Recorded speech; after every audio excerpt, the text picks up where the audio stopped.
Welcome everyone to the Softlock Podcast. This is your second episode for June. This is our first main channel episode of the podcast where we're not doing a special topic, we're not doing a mini cast, we don't have a guest or anything. This is the good old formula is back. Mm-hmm. This is the first one we've done since April.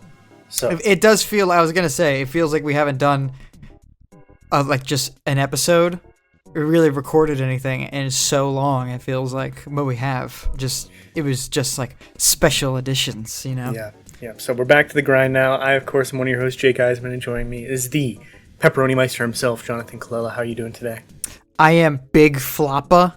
Put a picture of Big Floppa up on screen right now. There he is. Bam. You better be watching on YouTube. Mm-hmm. Yeah. Well, I guess there is a video on Spotify, but no one watches it. So, if you're on Spotify, we got a video. You just got to click onto the, you know to do the music videos. You do it. Yeah. This, of course, is the Softlock Podcast. Every couple weeks, we're bringing you a deep dive on a specific video game topic and or talking about the games we've been playing, what we love about games, and everything that makes us a nerd. So that's pretty much what we got going on. Make sure you follow us at SoftlockPod on social media. Got a lot of stuff going up on Instagram, and by a lot, I mean memes every once in a while. At SoftlockPod on TikTok, at SoftlockPod on YouTube. Follow us everywhere. Make sure you stay caught up. Next topic, I don't really know what it is, so you're going to want to find out on social, because we're going to get your write-ins for the next one. It's been a long time since we had write-ins. None of our topics have really pertained to it. We had a Minecraft episode where I asked the audience about Minecraft, but that was more of a social media thing, so keep an eye out for that. Yes. Jonathan, I haven't talked to you in forever, and whenever I do talk to you, it's only about Minecraft. So tell me, what's been going on in the life of Jonathan? What's going on outside of the gaming world? Dude, there's no life. I have right now zero life going on outside of gaming and work because it's so hot. It's so hot out. It is really hot out. And I don't know how hot it is in your location, but I am in a particularly humid location, and it's so sapping. You know, it's like put a frog in a boiling pot of water. It's like he'll jump out, but if you put the frog in the pot first and then just slowly heat it up, and then he won't realize it until it's too late. It's like I am that frog who is being lulled to sleep by the hot water. I am it's just so hot out. It's not hot enough for me to be angry. It's hot enough for me to just be sleepy. I'm just so drained of my energy. It's hot enough for me to be angry, because I've been angry. Oh, okay. Because our power keeps going out because it's so hot, and that means our air conditioning goes out, and I'm fine. I grew up without air conditioning. I can manage, but if you don't have power, we also can't use a fan. And we live on the top floor of a tall apartment building. It is hot as balls in here. That's crazy. I thought your power going out was a one-time thing. I didn't realize it's repeated. The first time it happened, that Monday or whatever, when the heat wave first came through, was bad. It was out from 5 p.m. till 5 a.m. Whew. So that was rough. And we couldn't have the windows open either because it was storming. Yeah. Then it's been off and on ever since then. I forget what night it was. Thursday, I guess, the 20th, whatever night that is. It went out in the middle of me downloading Shadow of the Erdtree. I knew it. And I didn't notice that the power was out because I was sleeping. And then when I woke up and it wasn't downloaded, I was cheesed, but it was fine. It only took 10 minutes to download.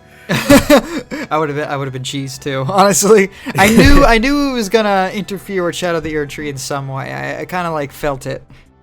The power has only gone off mid Elden Ring one time, and it came right back on 5 minutes later, so it was fine.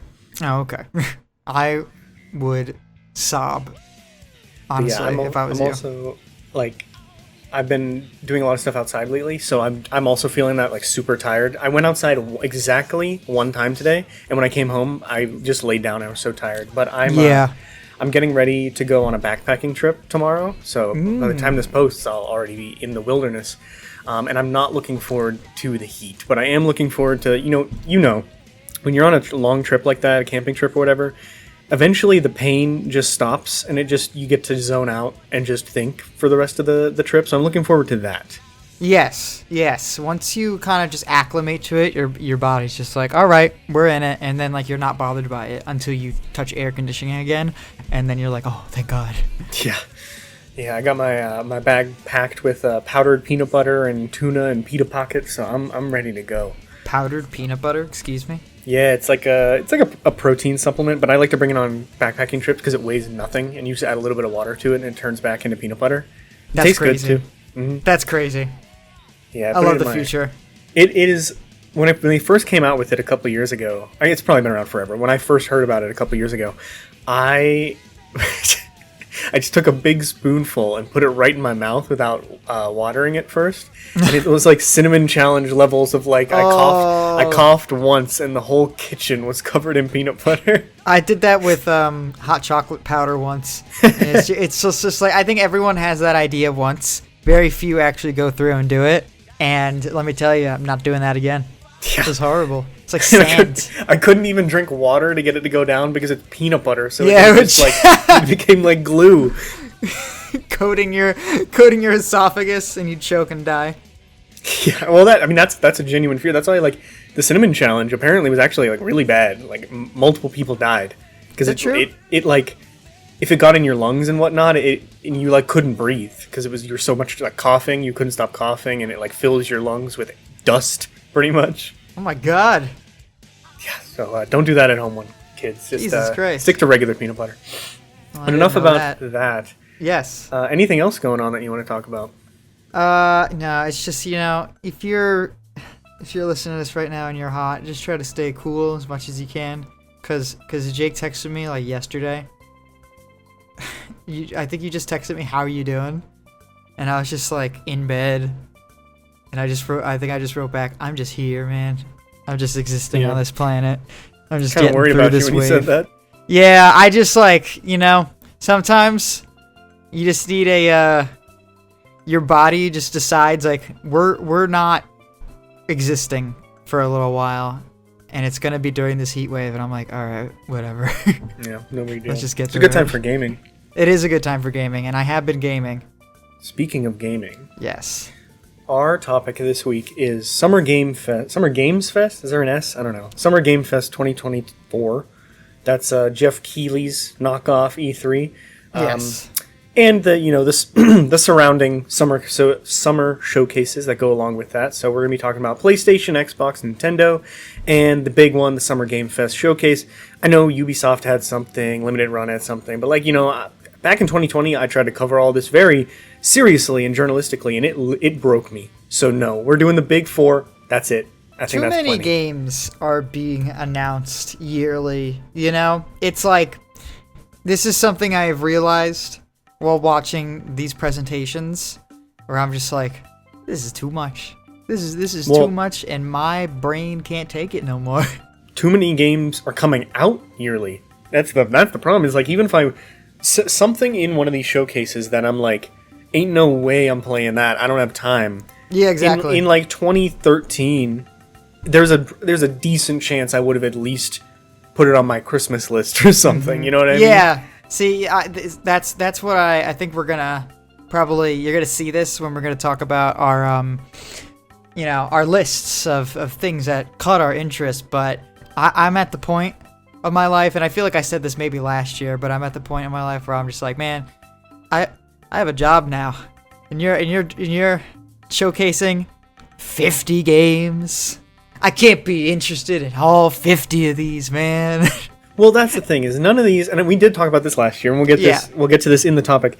None of these showcases are aiming to please everyone. Yeah, I think exactly. the idea is that if like 4 or 5 of the 50 really stick with you, they did their job. But at the same time, I just sat through 2 hours to see 5 things that I might like. So, it's a whole process. I think it's I don't know if this year was particularly weak in it. I don't know how you feel about it.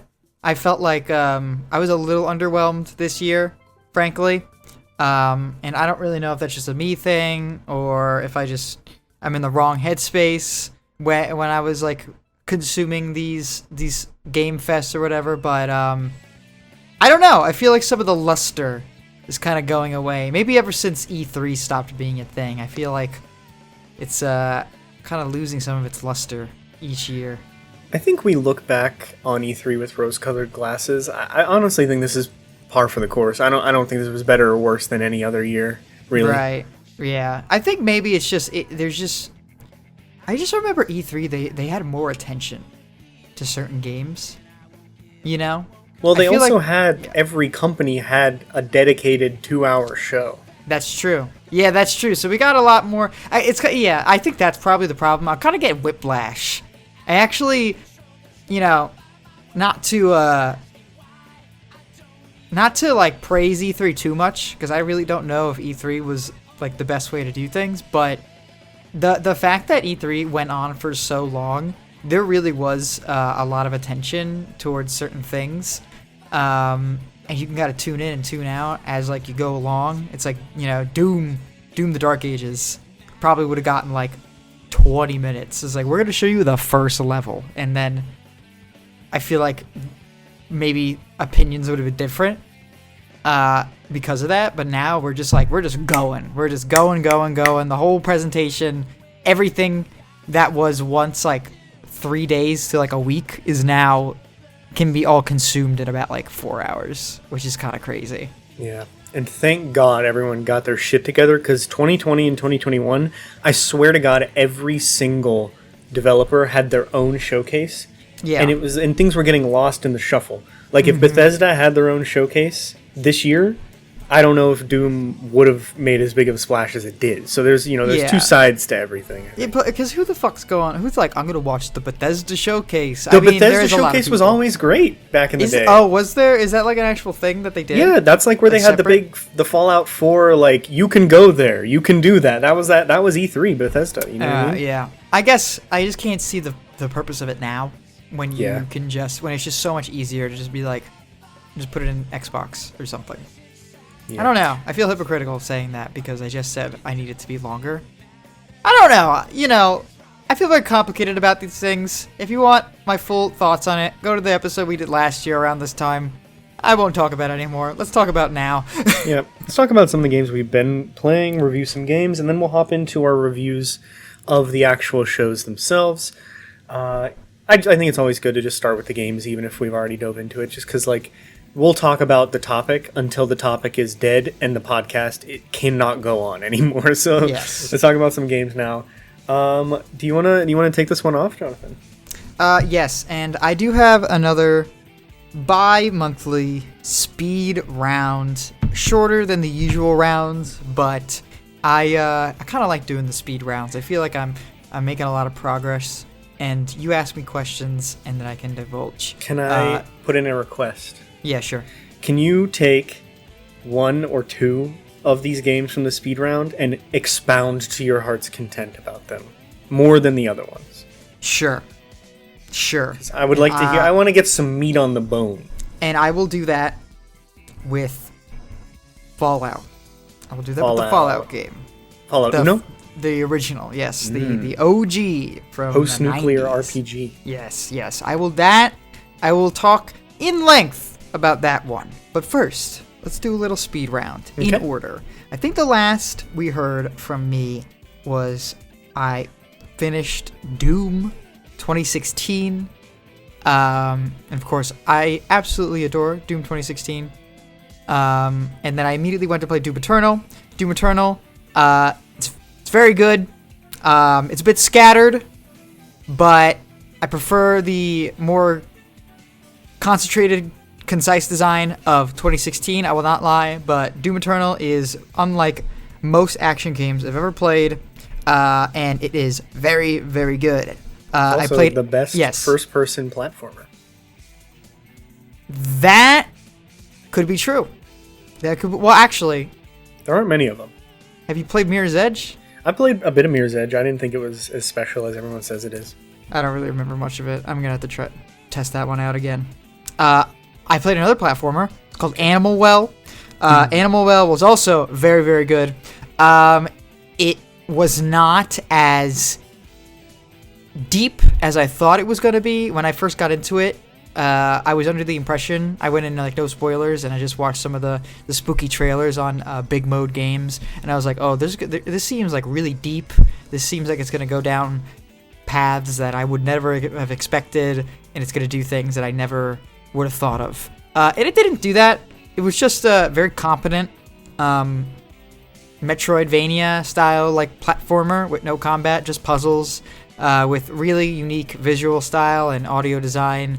And overall, it's just very, very good. It just didn't really rock my socks off. Although if you're one of those people who really like secrets and one of those sickos.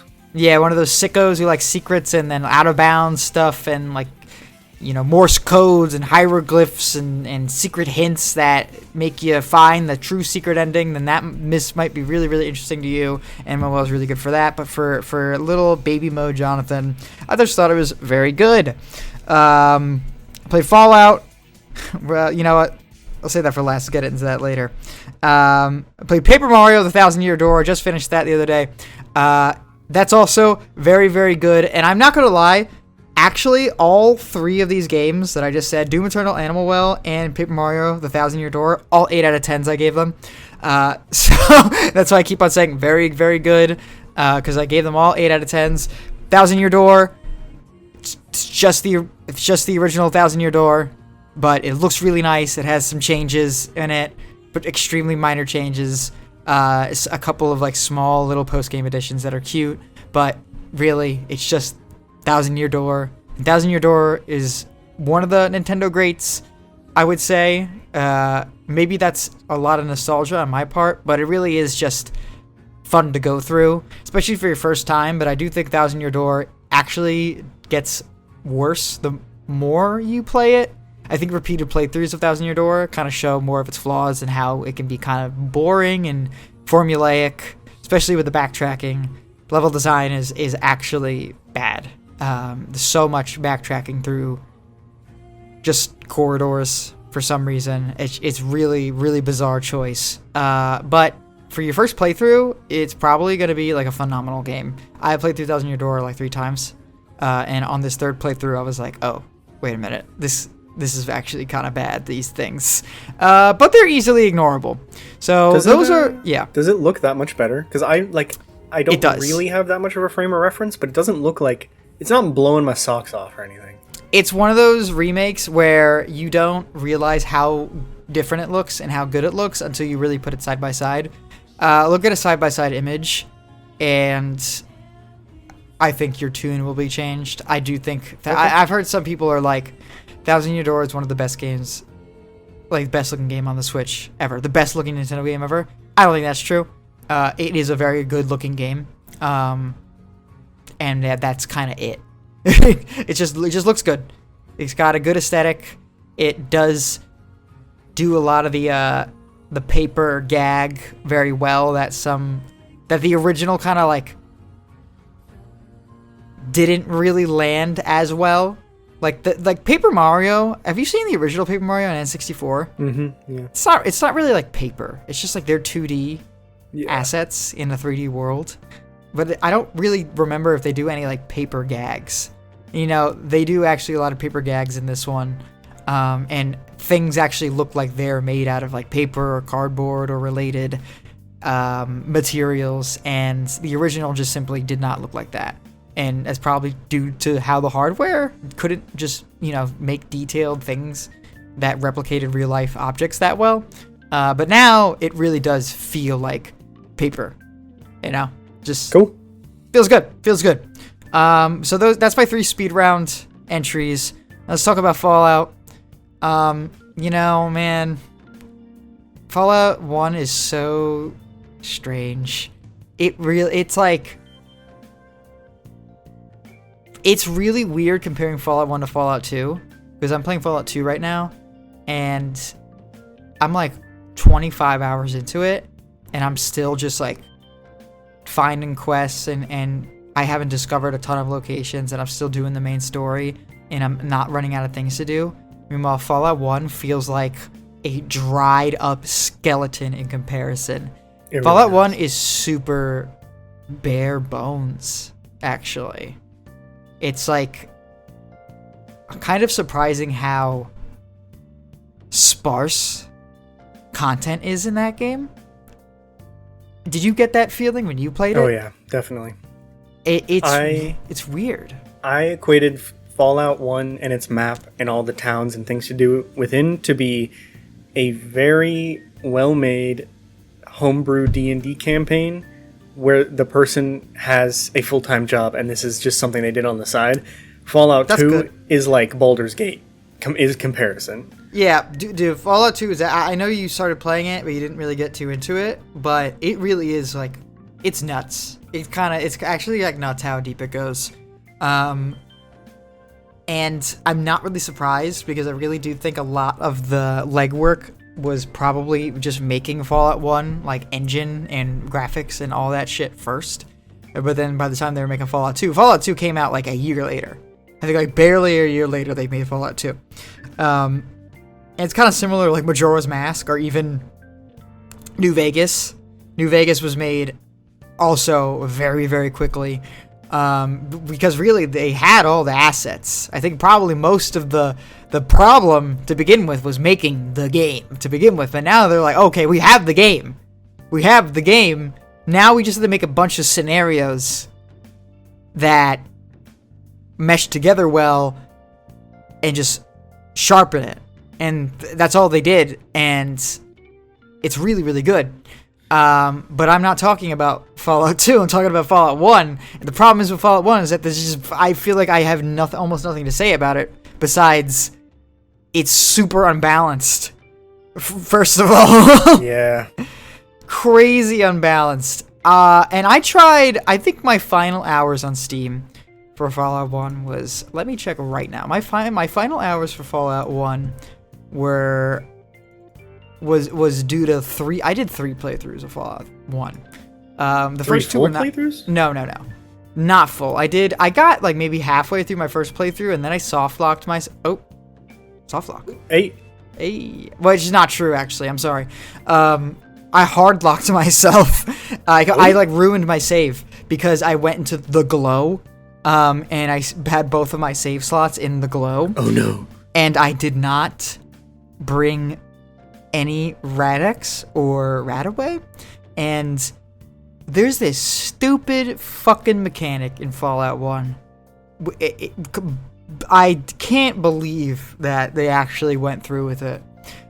If your character has 1,000 rads in Fallout 1, they don't like die immediately. They'll die in 24 hours. And the game doesn't tell you that. So I just kept dying. Like I went to the glow, I did all my business, and then I left. And I think I had like 30,000 rads on me, which is like holy shit. Yeah, it's ridiculous. Because I didn't think about it. The game just kept telling me you have received a large dose of radiation. You taste metal. Yeah, you taste metal and I'm like, okay. Well, that's fine. I don't know what that means. You know, the game just tells me you received a large dose of radiation. I went, okay, I'm irradiated. It doesn't tell me how many rads I got. It doesn't tell me anything. There's that Geiger counter that you're supposed to use. You use the Geiger counter on yourself. What does the Geiger counter do? Geiger counter tells you how many rads you have. So I do the Geiger counter. Geiger counter is like, you have 20,000 rads. I'm like, okay, I have 20,000 rads. No frame of reference on what that means. No like consequences. My health isn't ticking down. I just have that many rads, and I'm like, okay, I'm still doing everything normal. So let me just go through it. I finish what I'm doing in the glow, and then every time I try to leave, and I travel like 24 hours away, like the clock goes over 24 hours, I just die. And I'm like, what the fuck? And I had to look it up. They probably do that so that you can make your way to a doctor, but you're not making it from the glow to a doctor in 24 hours. Well, I think the idea is it's like you're supposed to use Radaway. If you're over 1,000 rads, you had 24 hours to get under 1,000 rads. I had to look this up because I was so confused. You had to go under 1,000 to survive. And Radaway takes away like 25 rads. So it's like, okay. First of all, Radaway is so expensive and rare. And it only gives 25. Get out of here. Get the fuck out of here. I'm not doing that. Wild. That's why I always have like 1,000 saves. Yeah. Well, I had 2 saves. I thought, I always, in almost every game I play, only have 1 save. Don't know why I do that. I just don't like scary. Yeah, I live a dangerous life, and it really hasn't bitten me in the ass. Till now? Except for now. And probably like 2 other times I blocked out of my head, frankly. But that playthrough was cursed from the very beginning because I tried to make an intelligence build. I was like, okay, in Fallout, I usually play like high intelligence, high endurance. Or no, high intelligence, high perception, and then like put the rest of my stats into endurance. But if you don't, and I had like 3 strength. The game is like unplayable with low strength. And it's really unplayable, not unplayable, but if you lacking in any stat makes the game so difficult. Every stat has like, probably except for charisma. Charisma means like nothing in that game. But every other stat, if you have like really low in any stat, it's like severely detrimental to your gameplay. There's no avoiding it. It's just painful. It's actually impressive how like painful they made it. And I tagged a bunch of non-combat skills. Non-combat skills are almost worthless. It's like I tagged science, I tagged repair. I like those tag skills in all the Fallout games. There's only probably less than 10 science and repair checks in the game combined. Most of them are just side objectives that give you just like 100, 200 experience. And it's just like, why would I ever put points into that when I can put my points into like guns and have tangible results come back to me? Like shit, like what's a perk in that game that's like super useless? Like probably outdoorsman. I was like, what is it? What is it? I looked it up, and it's like, it does one thing. It's like, you could sometimes avoid combat encounters on the overworld. You're just like, okay, that's nice. That's all it does. Come on. First aid was also pretty useless. Like, I used it a couple times, but... There's first aid and doctor, but there's no reason to use first aid and doctor. I never even had to use doctor. I never had to use doctor either. I never got my limbs crippled, so I was like, what's going on here? And then first aid, it's like, okay, this seems practical, but resting is free, and you can do it almost anywhere. And I know you're probably worried about like the time limit in the beginning of the game, but you lose the time limit. You can lose the time limit extremely quickly, and then the rest of the game just kind of like happens around you. It kind of loses a lot of its like urgency, a lot of its like drive. Like I really thought the timer was cool. Well, because you don't really lose the time limit, and that's why I'm curious to see what ending you got, because there is a second timer that comes on after you finish the first one. I just don't think you can see it. No, you can't see it. I know what you're talking about. But first, let me hold on. I my thoughts got away from me for a second. But point is, first aid is kind of useless because you can rest for free whenever you want with no consequence, no cost. Or you have like 20 stim packs on you at all times for like combat scenarios. So really, there's no reason to use first aid. And also, when you use first aid, time passes anyway. So it's like, just rest. I never had a reason to use first aid, nor doctor. So I really do feel like half the skills in that game are like genuinely kind of worthless. They don't even contribute towards perks. Which, by the way, the perks all are kind of like negligible at best and actually worthless at worst, which isn't necessarily an issue if you didn't get a perk every 3 levels instead of every like level or even every 2 levels. So every time you get the option for a perk, you get like these 10 options. They all feel worthless, frankly. And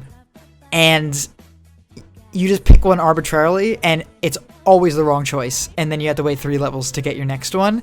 I assume that this is a balanced video game. Not a balanced video game, so I just suffered a lot for most of my playthrough.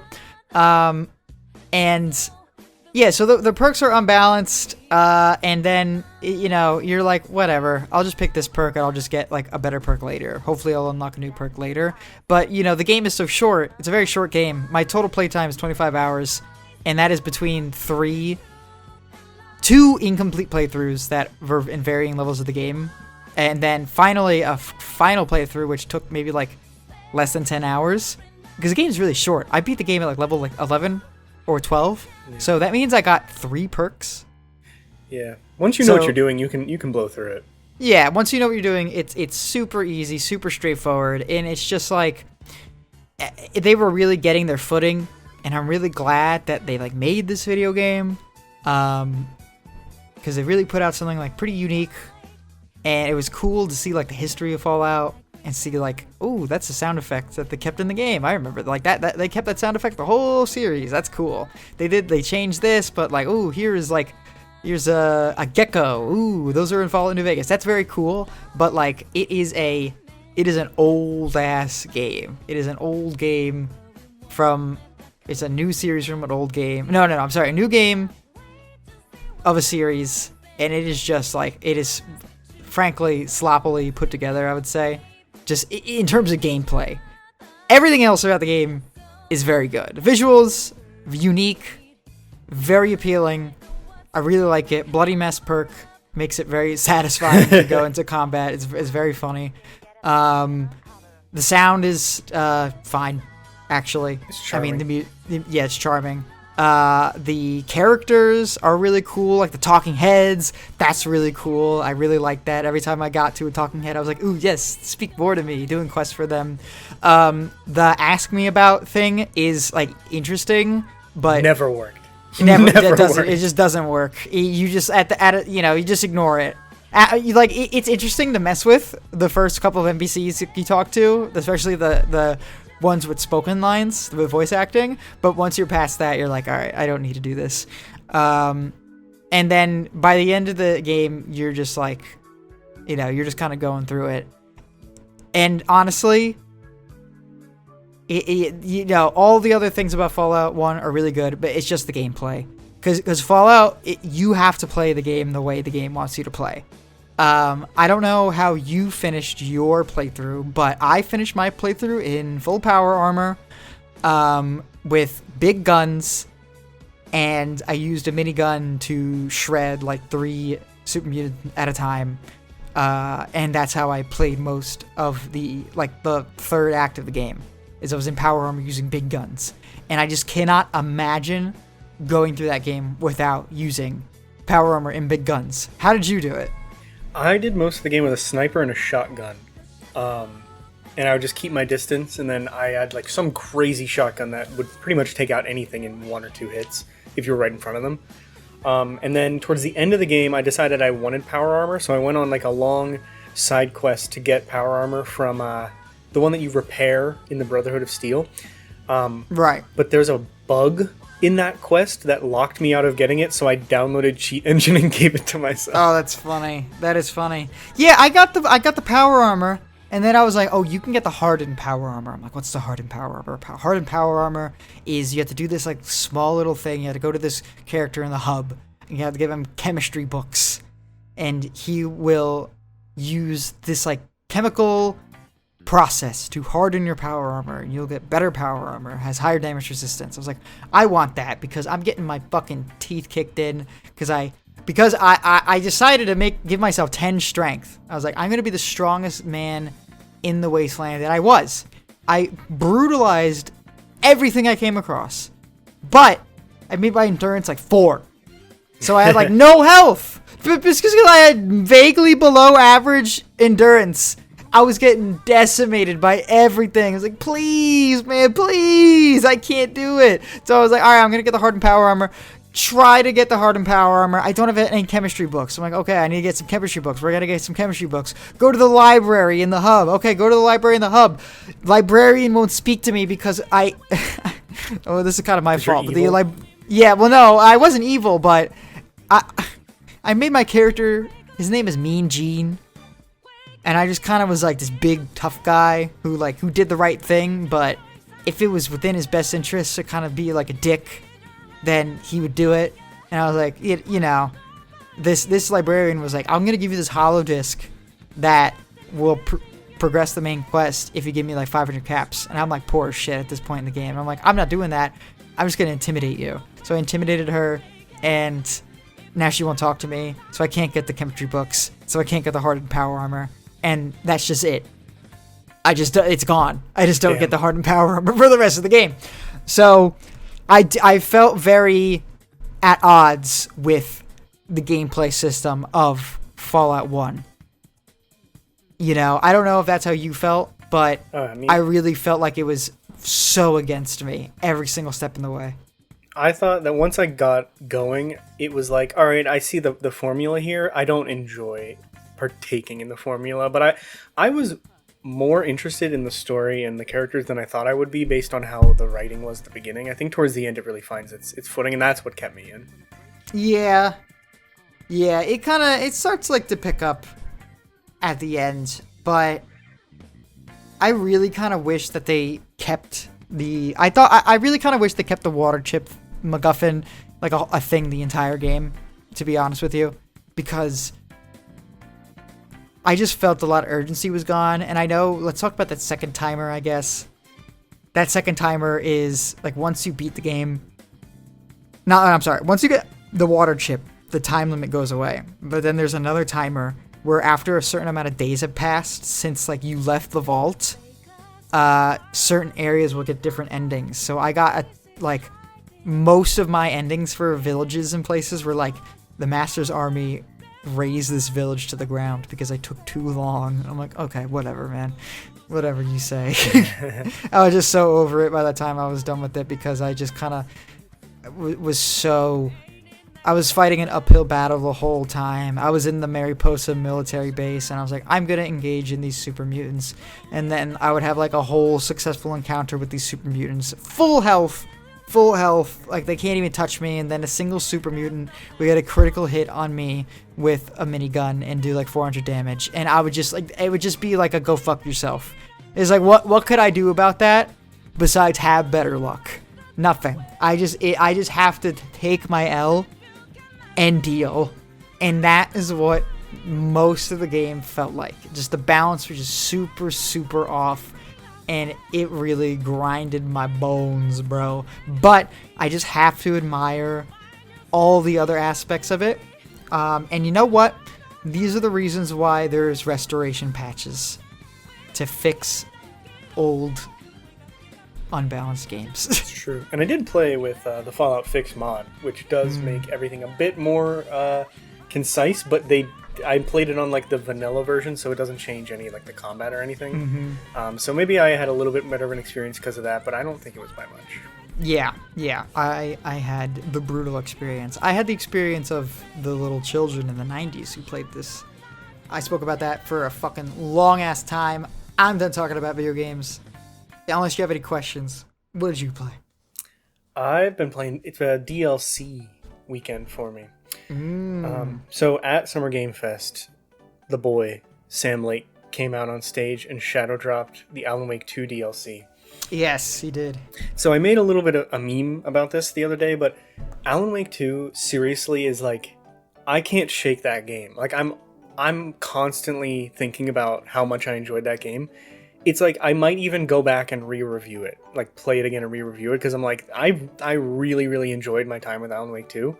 So really? the fact that I got to return to it for DLC was like perfect timing for me. I was ready for this, and it was all in all, this is like a lot of games do the season pass where you get like one little expansion and then one big one. This is the little one. So it's Night Springs, which you know, Jonathan, but so in all of Remedy's games, they have this spin-off of the Twilight Zone called Night Springs.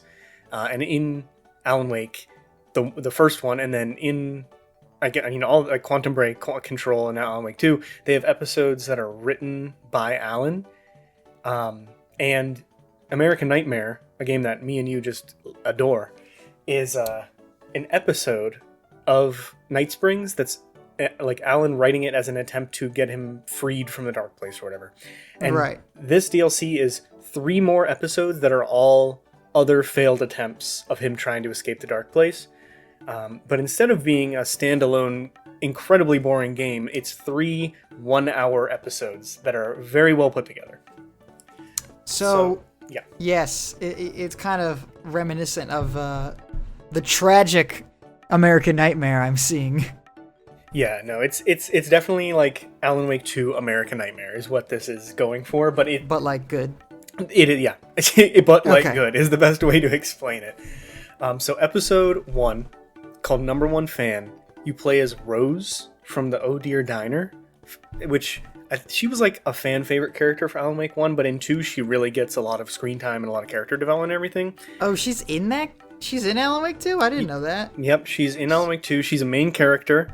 Whoa. She's the one related- who really likes Alan Wake, right? She has his Yeah. like, poster. Yeah. Mm-hmm. That's what. His So cardboard that cutout. this is leaning more into that aspect of her character from Alan Wake 1, where she's just like obsessed with Alan. But they flip it on its head, where they make, because this is Alan writing it in attempt of him getting saved. So he writes it as a damsel in distress story where Alan is like a helpless little weakling man, which he is, let's be honest, who needs to be saved by his big strong woman who is Rose.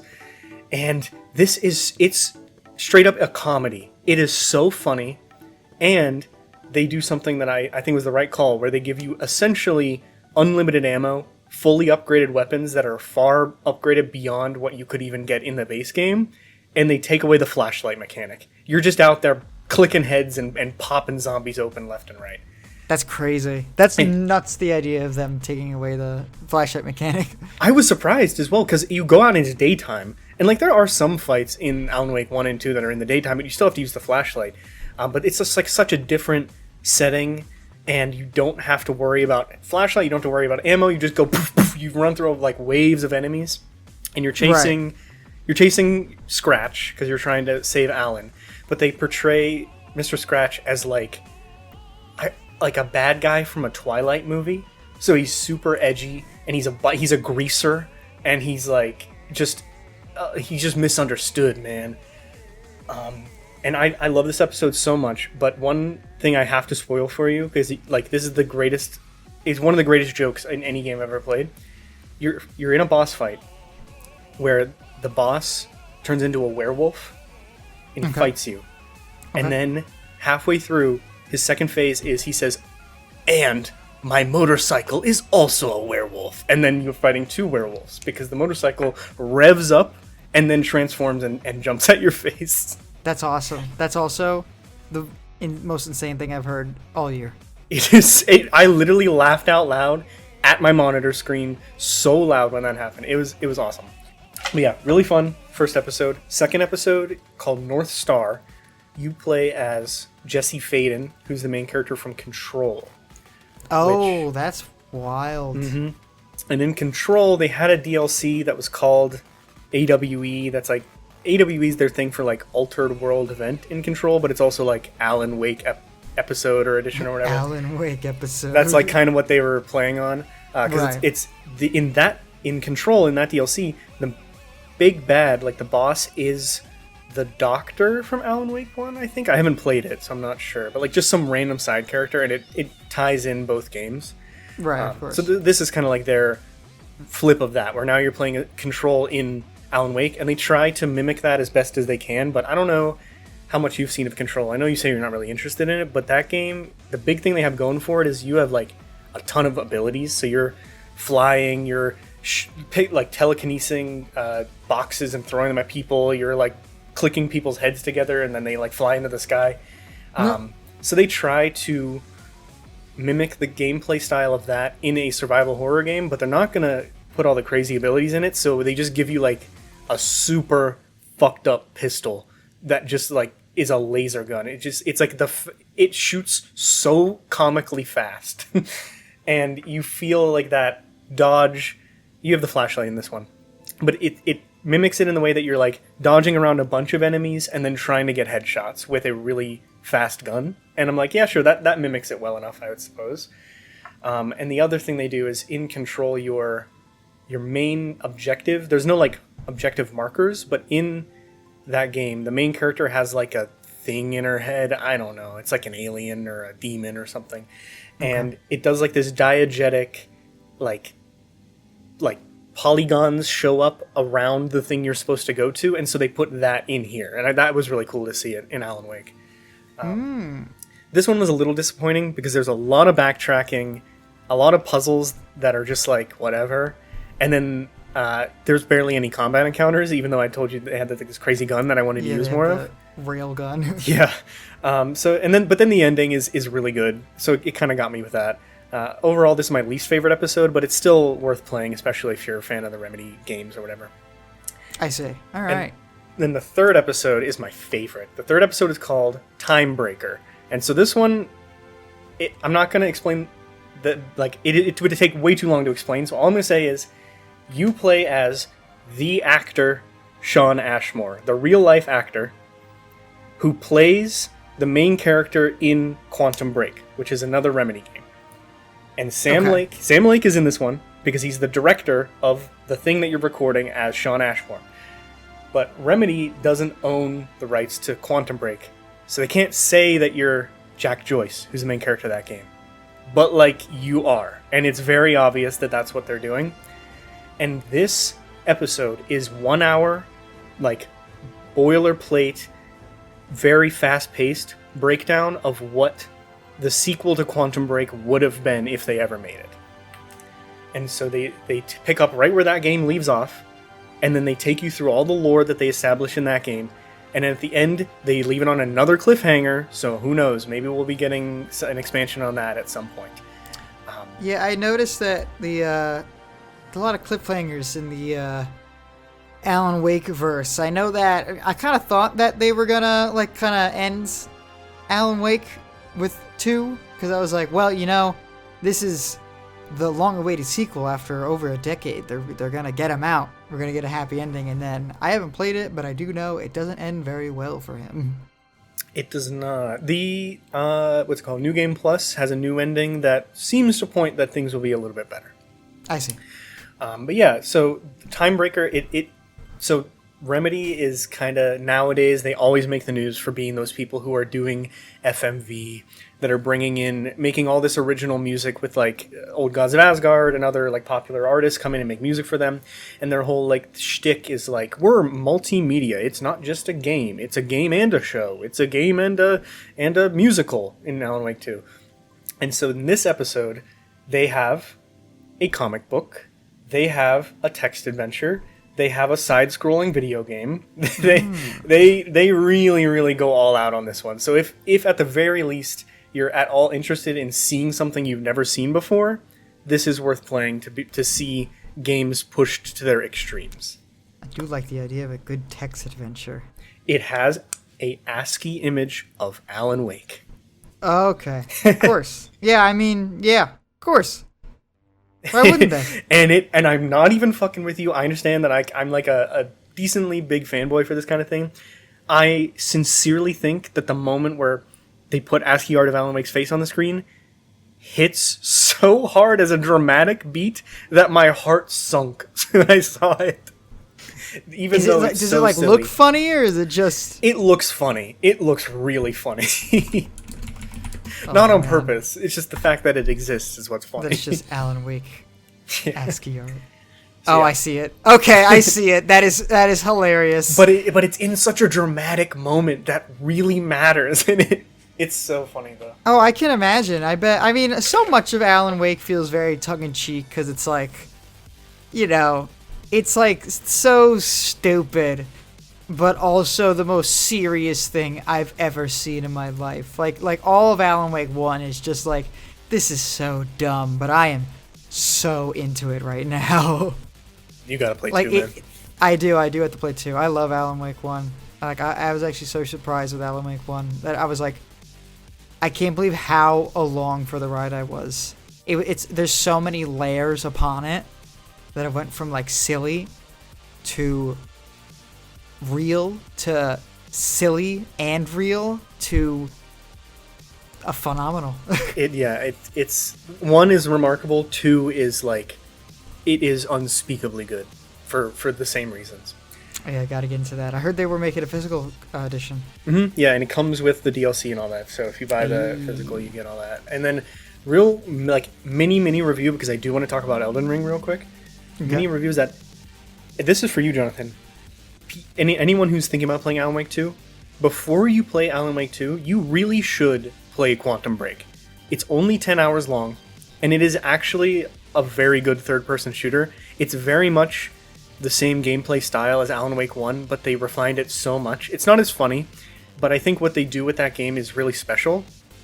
And there are multiple characters in Alan Wake 2 that I didn't realize are just from Quantum Break. Like, they are one-to-one the same characters, and you'll get so much more out of Alan Wake 2 if you've played that game. So that's just a little PSA. I always hear Quantum Break and Control are one of those games that, like, I've seen so much of. Or I've seen so much mention of their existence, but I don't know a single soul, besides you now, who has played them. It's like one of those games that is confined to YouTube playthroughs. I feel that. I only watch one Twitch streamer, and he's into these games, so that's kind of how I got into it. But right, that's like the only person I've ever heard really talk about these games outside of. I think Control made a pretty big splash. Like, I think it was nominated for Game of the Year and stuff. So outside of that one, I think these are still pretty underground. All right, we're talking about Elden Ring, Shadow of the Erdtree. What a name. It is more Elden Ring, which means it is fantastic. I don't really think there was any doubt that was going to be the case. I've played about 15 hours of it, I think, now, which is a lot, because it only came out 3 days ago. And I'm loving it. I finished. Is it the best part of the game so far? To be determined. Okay, because honestly, every Dark Souls DLC is usually the best part of the game, which is kind of impressive. Because so many DLCs out there suck. It's true. I think because here's my theory. I don't have any insight. Is that I feel like a lot of games, they plan their DLC out before the game comes out, and they're like, "This is it. The DLC will be this," and then they do that. But I think FromSoft, they take a little bit longer with their DLC. I mean, this is coming out over 2 years after Elden Ring came out. Mm-hmm. I'm not saying they don't have the ideas for like the story and the setting and stuff like that, but I really do think they put out their game, look at the feedback of what people liked the most, and what's like level design tricks they did that people really connected with, and they design it around that. Yes, I completely agree, because I think that's the way to, I also think that's just the way to go, frankly. Yeah. It's just smart. It's just a smart idea. And they're also usually a lot harder, especially like Bloodborne DLC, I think was really tough. Yeah, Bloodborne DLC is pretty tough. I'll touch on this a bit, is that I don't know if you've seen it. All I've seen on my timeline the last 2 days are people, there's like TM discourse about the DLC being too hard. I just don't, I really don't get it. Like, I think Elden Ring is the easiest FromSoft game to date, and I don't think that the DLC is necessarily hard. I think it's just a lot harder than base game Elden Ring was. It's not like I think it's easier than most of the hard parts of Bloodborne and the Dark Souls games. I don't know. I think it's still pretty easy, but the bosses, I gotta say, they up their game with the bosses to account for your summons, because they know that is crazy. They know everyone's gonna be summoning that level 10 Mimic tier, so it's just so good.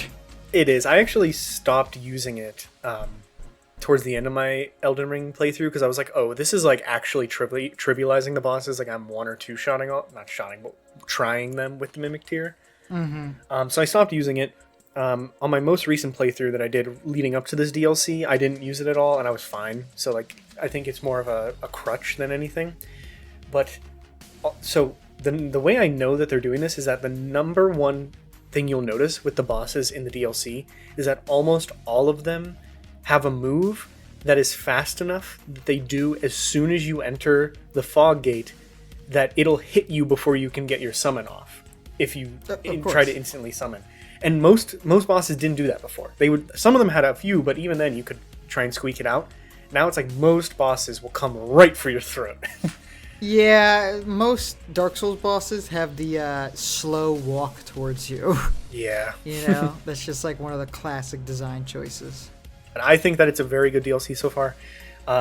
Very few repeat enemies, which I'm surprised about. I would expect to see a lot more of I saw one of the ulcerated tree spirit. No. I saw No. a couple of those shrimp dudes, but outside of that, not a lot of repeat enemies. Oh, I do like the big lobsters. Oh, okay. Two Oh, lobsters. no. Two lobsters. Fuck, I know what you're talking about. Saw 2 lobsters. They are green now, which means they're different. Ooh, you're right. And now I remember the shrimp guys, Yeah. and they're painful. Mm-hmm. Yeah. Then the new things they added that I think are notable is the story is a lot more straightforward now. It's kind of like, it's giving me whiplash a little bit because it's not FromSoft story. It's just like at every checkpoint, there's characters and you talk to them and they explain what's happening. It's bizarre. Whoa, that's scary. It is. I don't know if I can do that, actually. I mean, don't worry. There is still plenty of story and lore that's locked behind the item descriptions, which I've been reading and I'm kind of picking up on it. But there's these, I think it's more of a, what it is in Souls, you're normally in a world where like the events of the story took place like 1,000 years before you got there, and you're just kind of picking up the pieces. Whereas, Yeah, everything happened already. yeah, and that is what Elden Ring is, but I think in this DLC, you're there as it's happening, so it's just a bit different. Sekiro kind of does that, but I think it's like a little different in Sekiro because Sekiro is already such a dramatic change in the formula that it's like I think it's better, like easily more accepted because it's like not like playing Dark Souls exactly. It's playing Sekiro, and then there's like a cutscene, but it's still like, man, I love Sekiro. I gotta play it. I want to play it after this, I think. That's your next stop, baby. Then the new things you interact with. You remember in Elden Ring, there were so many fucking caves and catacombs, and they were always the same thing, just with like a gimmick. Yes. And there are catacombs, but the caves got like Pimp My Rided. Every cave is insanely different. So there's different types of caves now. There's like forges where it's like an old like blacksmith's cave where it's lava and steel and there's weapons and people are using weird weapons everywhere. But then there's like frozen caves that have like deep like labs and experiments going on in them. It's really cool to see how they changed everything up. And then the Ever Jails, if you remember those, have been also tuned the Ever Goals. Yeah, the Ever Goal.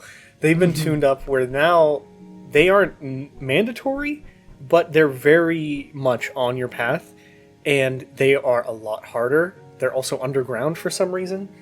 And you'll probably see memes about it. There's like this one boss at the very beginning in an Ever Jail that will straight up two-shot you no matter what level you come into the DLC at. Awesome. Very cool. Then, the rest of it, it's not new, but if it ain't broke, don't fix it. You got excellent world design. The legacy dungeons I've played so far have been very good. The main bosses of them, very hard. And then the new weapons are really, really worth talking about. So there's a ton of new weapon classes. There's light great swords and great katanas. So you kind of flip that. I've seen the only footage I've actually seen of Shadow of the Erdtree is some of the Great Katana moveset, which looks exactly like the Monster Hunter Longsword moveset. No, it straight up is, because its whole thing is you get like infinite poise while you're using it, so you can tank hits, but you take more damage while you're doing it. Just like the Longsword. Yep, exactly. I love that. There's a bunch of new fist weapons that actually makes them worth using. There's perfumer's bottles, which I haven't found any yet, so I don't really know what they are. But then the one that's my personal favorite so far is there's just straight up martial arts. What? Like you're turning into Liu Kang. I'm not even like you do like flying jump kicks and stuff. Oh, that's awesome. It is awesome, and you can have it in your offhand, and it weighs nothing, so you can just whip it out whenever you want. They did mess with some of that in Dark Souls 3. There's some unique fist weapons that have you do like drop kicks and stuff. It's amazing. Yeah, that sounds crazy. And then my personal favorite addition they added to the old weapons is that now there's one weapon of almost every class with I forget what it's called, it's like Smithscape or something like that, where you can whip that thing. You can throw it as far as you want. And that's, spears make sense, but you can do it with like great hammers. You can throw them across the map and land on someone with them. It's awesome. What? So Yeah, I'm very much looking forward to the rest of this DLC. Like I said, I've only done 2 dungeons. I'd imagine there's probably like 4 or 5. They said it's the same size as Limgrave, but that's already not true because Limgrave is not that big, and I've probably walked. I'd say right now, based on the map I have, and I don't even have the whole map, it's probably as big as Limgrave and Liurnia put together, and then there's more than that. So, Jesus Christ. yeah. So it's basically a whole new game, and I'm very excited. I'll update it, the review, on the next episode, because I'll probably have finished it by then. Well, you know, From Software Special, undersell, over deliver. It works pretty well. True. They It is did it again. 40 bones? It's a bit pricey. That is a bit pricey. That is actually kind of crazy. But they can get away with it. If there's ever a game that could sell an overpriced DLC and no one would complain, this is the one. That's true, but you already know some other developers are going to do that shit and be like, well, FromSoft did it. Yep. Okay. Speaking of developers, Speaking games! of PR, let's talk about summer game. Let's talk about Jeff Keighley's shoes. An hour into the show. This is why last time we did this, we just did an episode completely dedicated to the game we're playing. The games we're playing, because we talk so long about the games we're playing.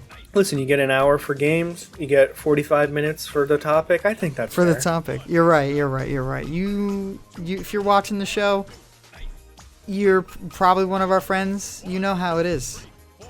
Thanks for you watching. You know how it is. Yeah, thanks for watching. Or you're just some random schmuck who just showed up and was just like, who's these guys? Oh, they're crazy. Hey, make sure you hit the subscribe button. Schmuck a slur? Sounds like a slur.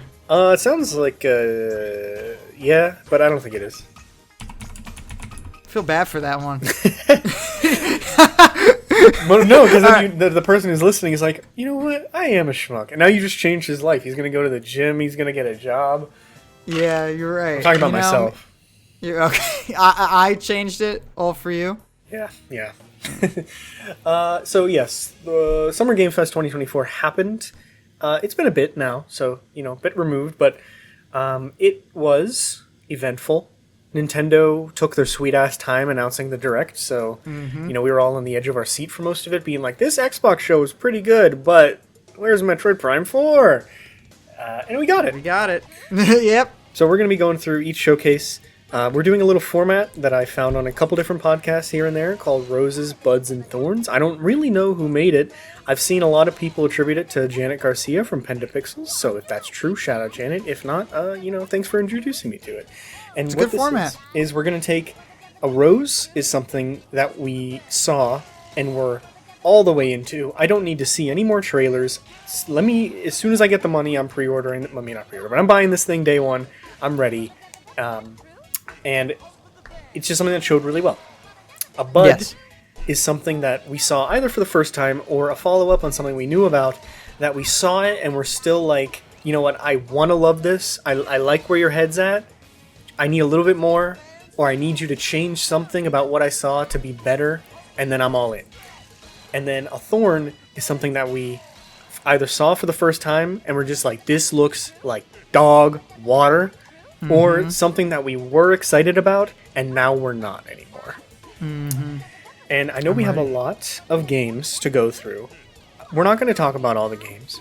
I took down a lot of games on my list. I'm not going to talk about all of them. I'm just going to talk about which one feels right in the moment. So I think that's pretty fair. If we don't bring up a game, doesn't mean we hate it. Probably means we just, it's not for us. You know what I mean? We just don't care. Yeah, let's be honest. There's so many farming simulators in here, I'm never going to play. Yeah, and also lots of, this is the art game. This is the game that will make you feel emotions. I like those. I just don't think they show very well. I like those as well, but I don't really, there's just not much to talk about besides going, this game looks beautiful. Yeah, sometimes that's enough. Sometimes that's enough. But also sometimes you see Neva and you're like, this game will probably make me cry for like 3 days and I'll never stop talking about it, but this trailer looks like dog shit. Yes.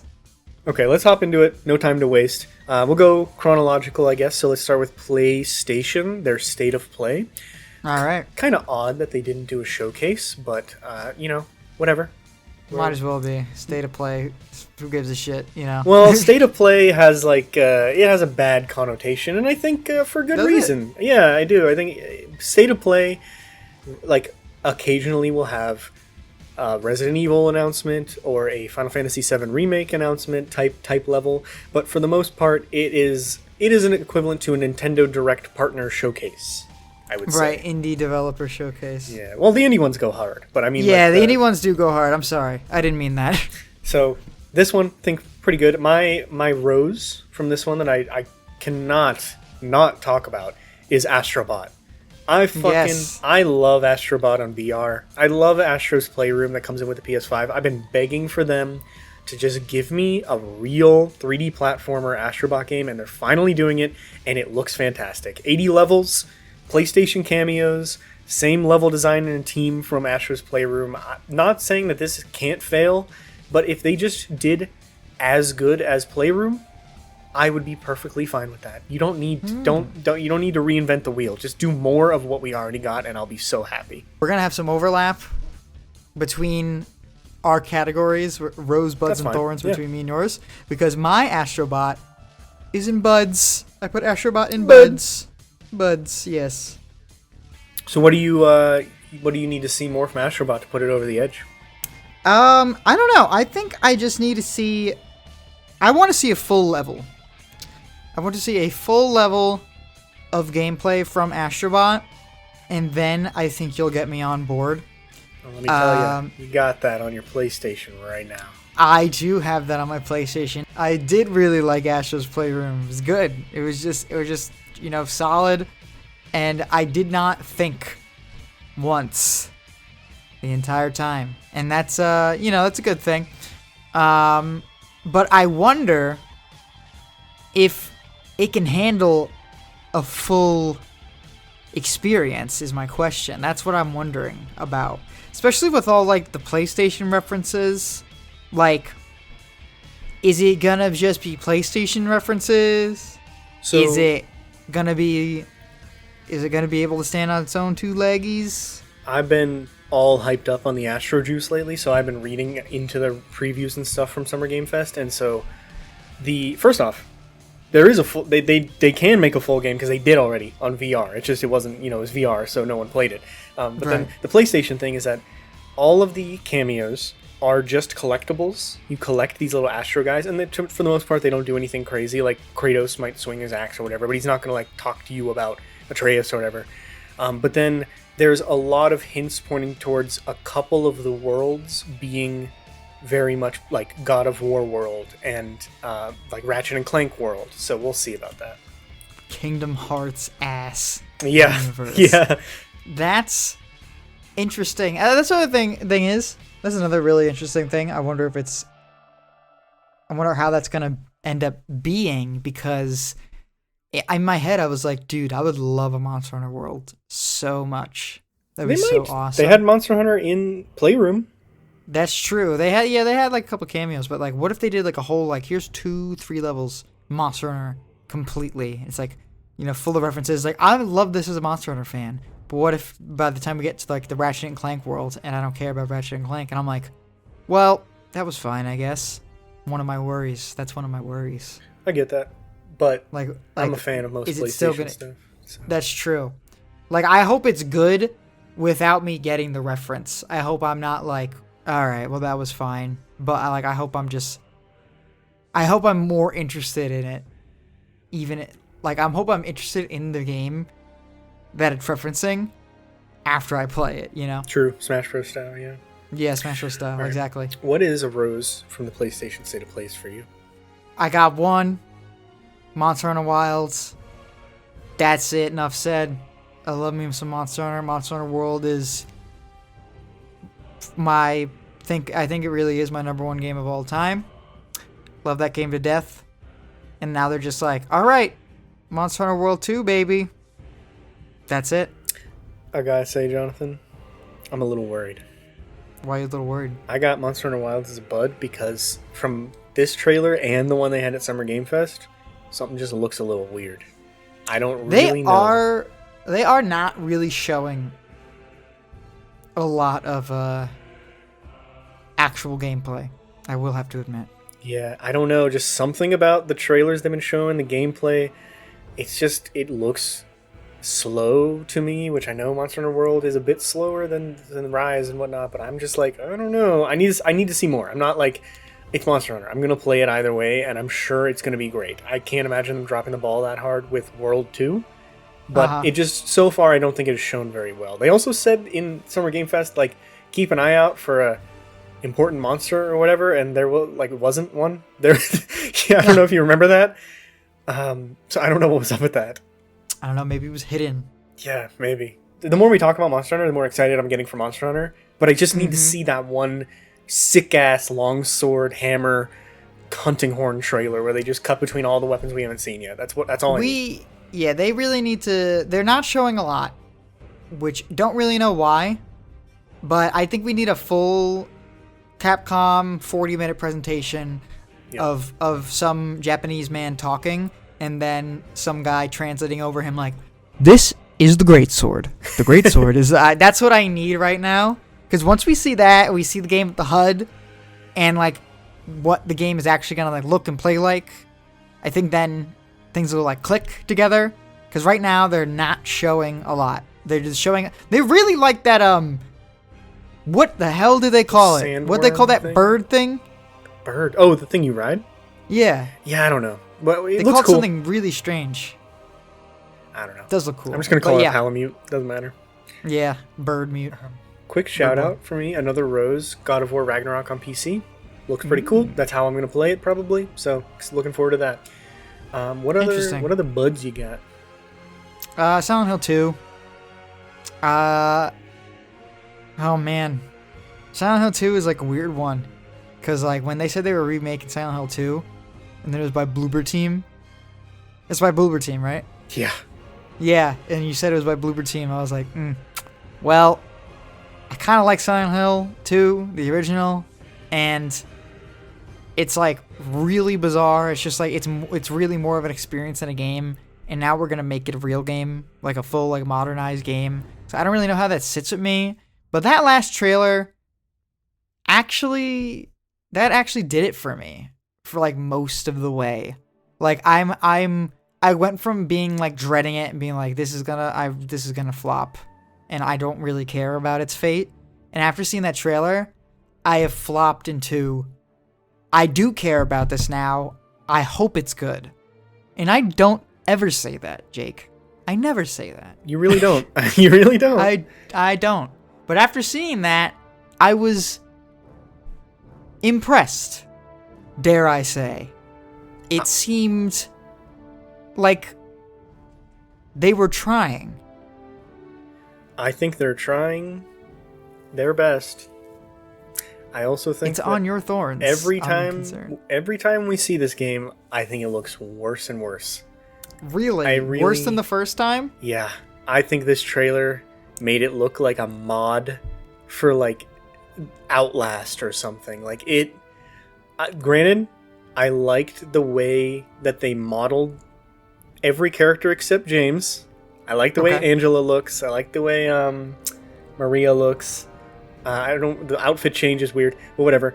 Outside of that, I cannot be any less excited for this game. And I wish I was excited for it because, I had problems with Silent Hill 2, but I would love to play a modern, like, over-the-shoulder Resident Evil style remake of it. I think that game has a lot of things that make it really special, and I'd like to see how they reimagine that in a different perspective. But I've been burnt by Bloober Team so many times that it's just like, I know this is going to be one of the worst games that comes out this year. You've been a strong critic of Bloober Team, but what if this is the one? If there was going to be the one, it would have been the Medium, which was Xbox backed with the power of the Series X, powering it as a launch title with Troy Baker, with excellent graphics, and that game is just so fucking boring. That's true. I don't know anything about that game, but I believe you. And also, I think the worst thing I've seen of Silent Hill 2 so far, of like the new Silent Hill, is, to be totally honest with you, the key art with like Maria's face up in the clouds, with James walking in. Just look up Silent Hill 2, and this is like one of the first things you'll see. I think that looks horrible. I think that actually What's does look AI genuinely generated? terrible. It does. It looks really bad. It looks really, really bad. But the actual trailer itself, and I'm shocked myself that I said this, but it does something. It's doing a lot for me. It really is. And I really hope they make it scary. I hope they actually, because Silent Hill 2 can be, this made me realize that Silent Hill 2 can be deserving of a remake, right? I think that modernizing Silent Hill 2 is not an impossible thing, which I kind of thought it was before, but seeing this footage is making me realize that as a concept, I believe it can happen. But I'm just impressed that I saw it and didn't hate it. I genuinely want it to be good. Do I think it's going to be good? I don't know, but I really want it to be good. When at first I gave no shits. Zero. I have the exact same feeling about one of my other buds, which is Marvel Rivals, where it is just straight up a third-person Overwatch clone where you play as the Marvel characters. And, okay, from what I've heard from previews, it's actually pretty fun. And it's just Overwatch, but Marvel. And I like Overwatch. I haven't played it a lot lately because I think the game's pretty toxic and they aren't supporting it the way that I would. But I like playing it. And playing it with a fresh coat of paint, with new characters, new abilities and everything. I'm kind of interested in it. I'm not like the biggest Marvel person. Asterisks on that. There was a clause in their preview handbook that said you couldn't speak negatively about the game. Word. So I think we're going to have to wait a little bit longer to hear if the game's actually good or not. It's a good clause to have. We should just, I think every company should have that. We would only have great games. True. Right? We should just do that. Funny you say that. Marvel Rivals is in my Thorns. And you know what's in my Thorns as well? Concord. Damn. You know why? Live service shooter. Snore. I don't think Concord looks bad. I just think it's a complete waste of resources. Like, no one's going to play it long term. It's nothing special. It doesn't have anything that makes it unique. It's not like... Yeah. If I played it, I'm sure I would have a great time, especially if I was playing with friends, but I have no desire to play it. I refer to it as Nothing Burger. Mm-hmm. It's a burger of nothing. It's just a bun. And PlayStation has 7 of those coming out. Yeah, 7! That's the problem. It's not that it's a live service shooter. What is it? Hero shooter? Is that what they're called? Yeah. Hero shooter. Fucking live service hero shooter. It's the fact that there's so many. There's so many because Overwatch cannot be decrowned. It's been the king for almost like 10 years. Man, give us Team Fortress 3. Just put the world right. Yeah, come on, man. Valve, do your business. I know that they're waiting for the next piece of alien technology to come out so they can make a game on it. But come on, do something. Get this guy out of here. We're sick of this guy. Overwatch is like the Marvel of movies. Marvel of video games right now. We're like, come on, get him out. Get him out of here. We've had it. We've seen it. We know the gist. Give me something else. I want my Racerhead back. That's not true. I don't want that. But I do. That's what I feel like. I feel like there's too many just live service games in general that just die so fast. I still haven't forgiven Square Enix over First Soldier, to be honest with you. What the fuck was that game? What the fuck? Chocobo GP servers online for like 4 months. They had like one guy doing maintenance on the thing. Come on. Oh man. It's probably less expensive to do something else. Oh man, and I'm sure we're gonna see a lot more of that from PlayStation, because they also, in their last thing before this, they announced Fair Games. They own Destiny now. They got Marathon coming out. It is looking bleak. They canceled The Last of Us Online, thank God. Oh man, but it's just like how did like Helldivers 2? And that's fine. Helldivers 2 is doing fantastic because they just made a game that's fun and then put live service in it instead of making a live service game and trying to make it fun. Well, because I think these companies think. I think these companies deep down probably not deep down, I think it's actually almost blatant, that they think that this is going to be the next thing. We're going to be supporting this for years. We might be having esports teams of these games.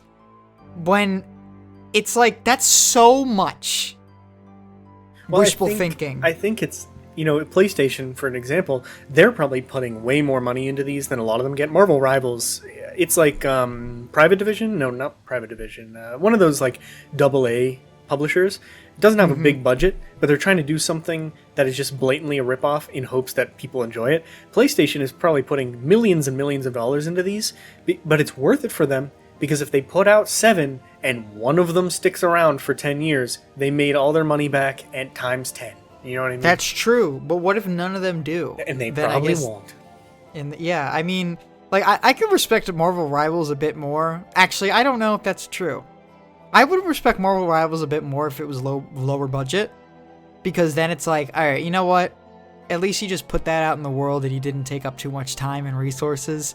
But something like, I don't know how much time and resources going into Concord, but I imagine, considering it was like the first thing they showed in the direct, in the PlayStation thing, that they put a lot of time into it with this like 6-7 minute cinematic trailer where everyone's kind of quirky and funny, that they're banking on it, and it's just like, I don't know. It makes me a little mad. Did you hear the hook for Concord? No. Their thing is that every week there's going to be a new, like, Blizzard Overwatch style cinematic that comes out in the game that determines what that week's event, or did I say week? I meant month. Every month there's going to be an animatic that determines what that month's season or whatnot is, and that's like the thing. Isn't that... Wait. Someone did this before. Halo Infinite, I think, right? I think you're right. Or like Halo 5? Spartan Ops? No. I don't know, man. Well, Halo Infinite has an animation for every season, but their seasons are long. Is that true? Maybe they don't do it anymore, but I know they at least had it for a few. Like the Lone Wolves one, I think, had one, or maybe the one before that. Man. I don't know. I don't know shit about Halo Infinite no more. Season 1 Battle Pass completionist. That took a toll on me.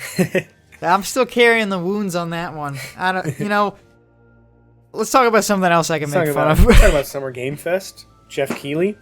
No one stormed the stage this year. I guess that's a positive. Oh, right. What did he say? What the fuck did that kid say? Something about Bill Clinton.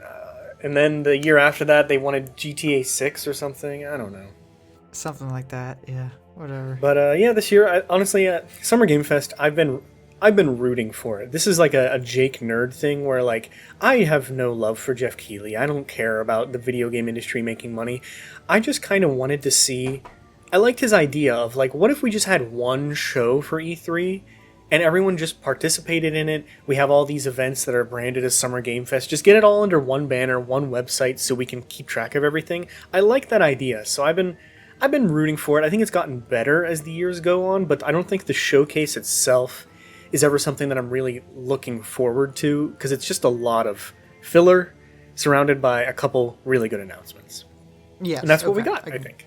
Yeah. I agree. So I see we are on the same page that Metaphor ReFantasio looks incredible, right? Yes. I've been on board with Metaphor since the initial reveal. I don't know if you were, but I think you remember me talking very fondly of it since I first saw it. Yeah. I wasn't sold at first, but over time they've really won me over, and I think this most recent showing with the job system and everything, which it hurt a little bit to read that, but then at the same time, my heart is open to it. I would like to see what they have to offer, because it's not really a job system. It's more of just personas and demons, but with a funny coat of paint on it. I think it showed really well. This one really showed what makes it different from Mega 10 and Persona, I think. Do you agree? Because I got a different vibe from this one. Yeah, I agree. It's like...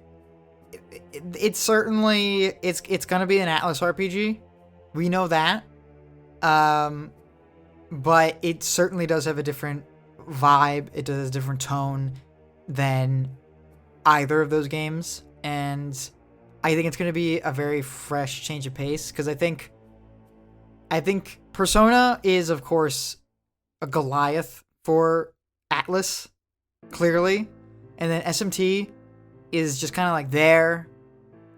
I don't really think it's as popular. I think it's actually... I wouldn't be surprised if a lot of people were very disappointed with the popularity of SMT. I'm and sure maybe it's popular this is, in Japan. That's just an assumption. Yeah, that's just an assumption, but I bet Metaphor is like... kind of like that new bridge for these things, you know? It's like, all right, a lot of Persona fans, I think, are going to look at this one. A lot of SMT fans are going to look at this one. And maybe the Persona fans will look at SMT after this. True. I don't know what's giving me the vibe, but I feel like this one's going to be a bit more hardcore of an RPG than Persona, but probably not as intense as SMT. Oh, dude, SMT's fucked up. I've been playing SMT 5, man. It's hard. Really hard. Yeah, you've been playing... I realized that. It popped up on my screen. You're playing SMT 5 when Vengeance just came out? Yeah. I mean, I already bought the game. I'm not gonna buy it again. Yeah. But back to Metaphor. Have you read any of the previews for it from Summer Game Fest? No, I haven't. There's a lot. There's a lot. I won't harp on it too much, but one mechanic that I think is really interesting that I think you might find interesting as well is it's not open world, thank God, but there is a world map, and when it's kind of Fallout style, where you select the point you would want to go, Fallout 1, and then your like character thing, your vehicle or whatever goes there, and while you're going there, random events will occur, so you can like run into a boss or run into a pack of enemies and whatnot that are different than the ones that you're fighting on the field, and it seems pretty interesting that they would include something like that in a game that's their first RPG made. I guess SMT5, but that was on Switch at first. The first RPG made where it has an SSD as the default, so you don't need to do all this with loading.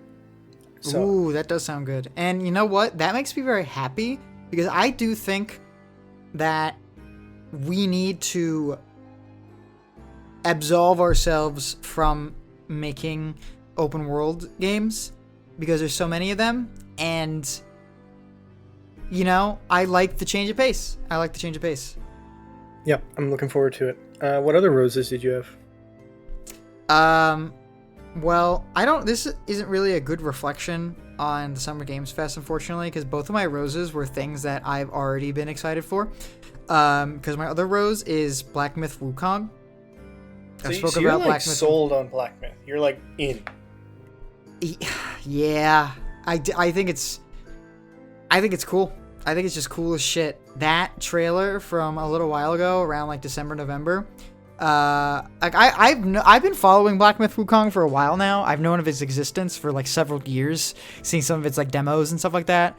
But now that it's actually like coming to a head, and I'm seeing how nuts it is, like they're really going nuts. And I think they're doing a lot of this. What is it called? It's like Chinese sword fantasy is what like the genre is, the Monkey King type thing, but it's like the actual genre is called like Chinese sword fantasy, where it's like this certain breed of high fantasy where it's so incredibly absurd and just like super high stakes and